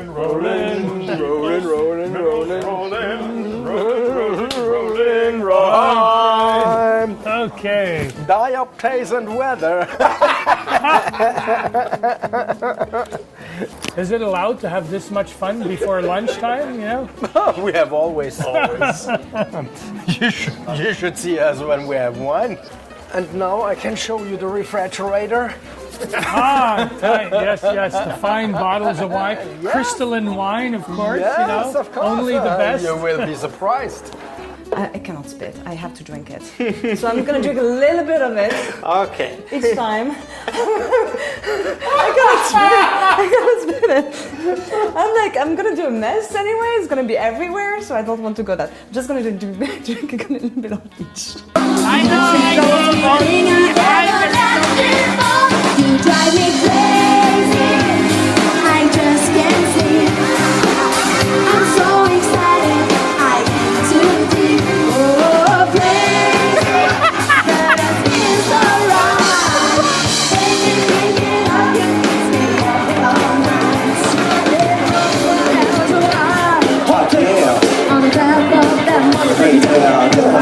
hallelujah. Girl, I said you hallelujah. Girl,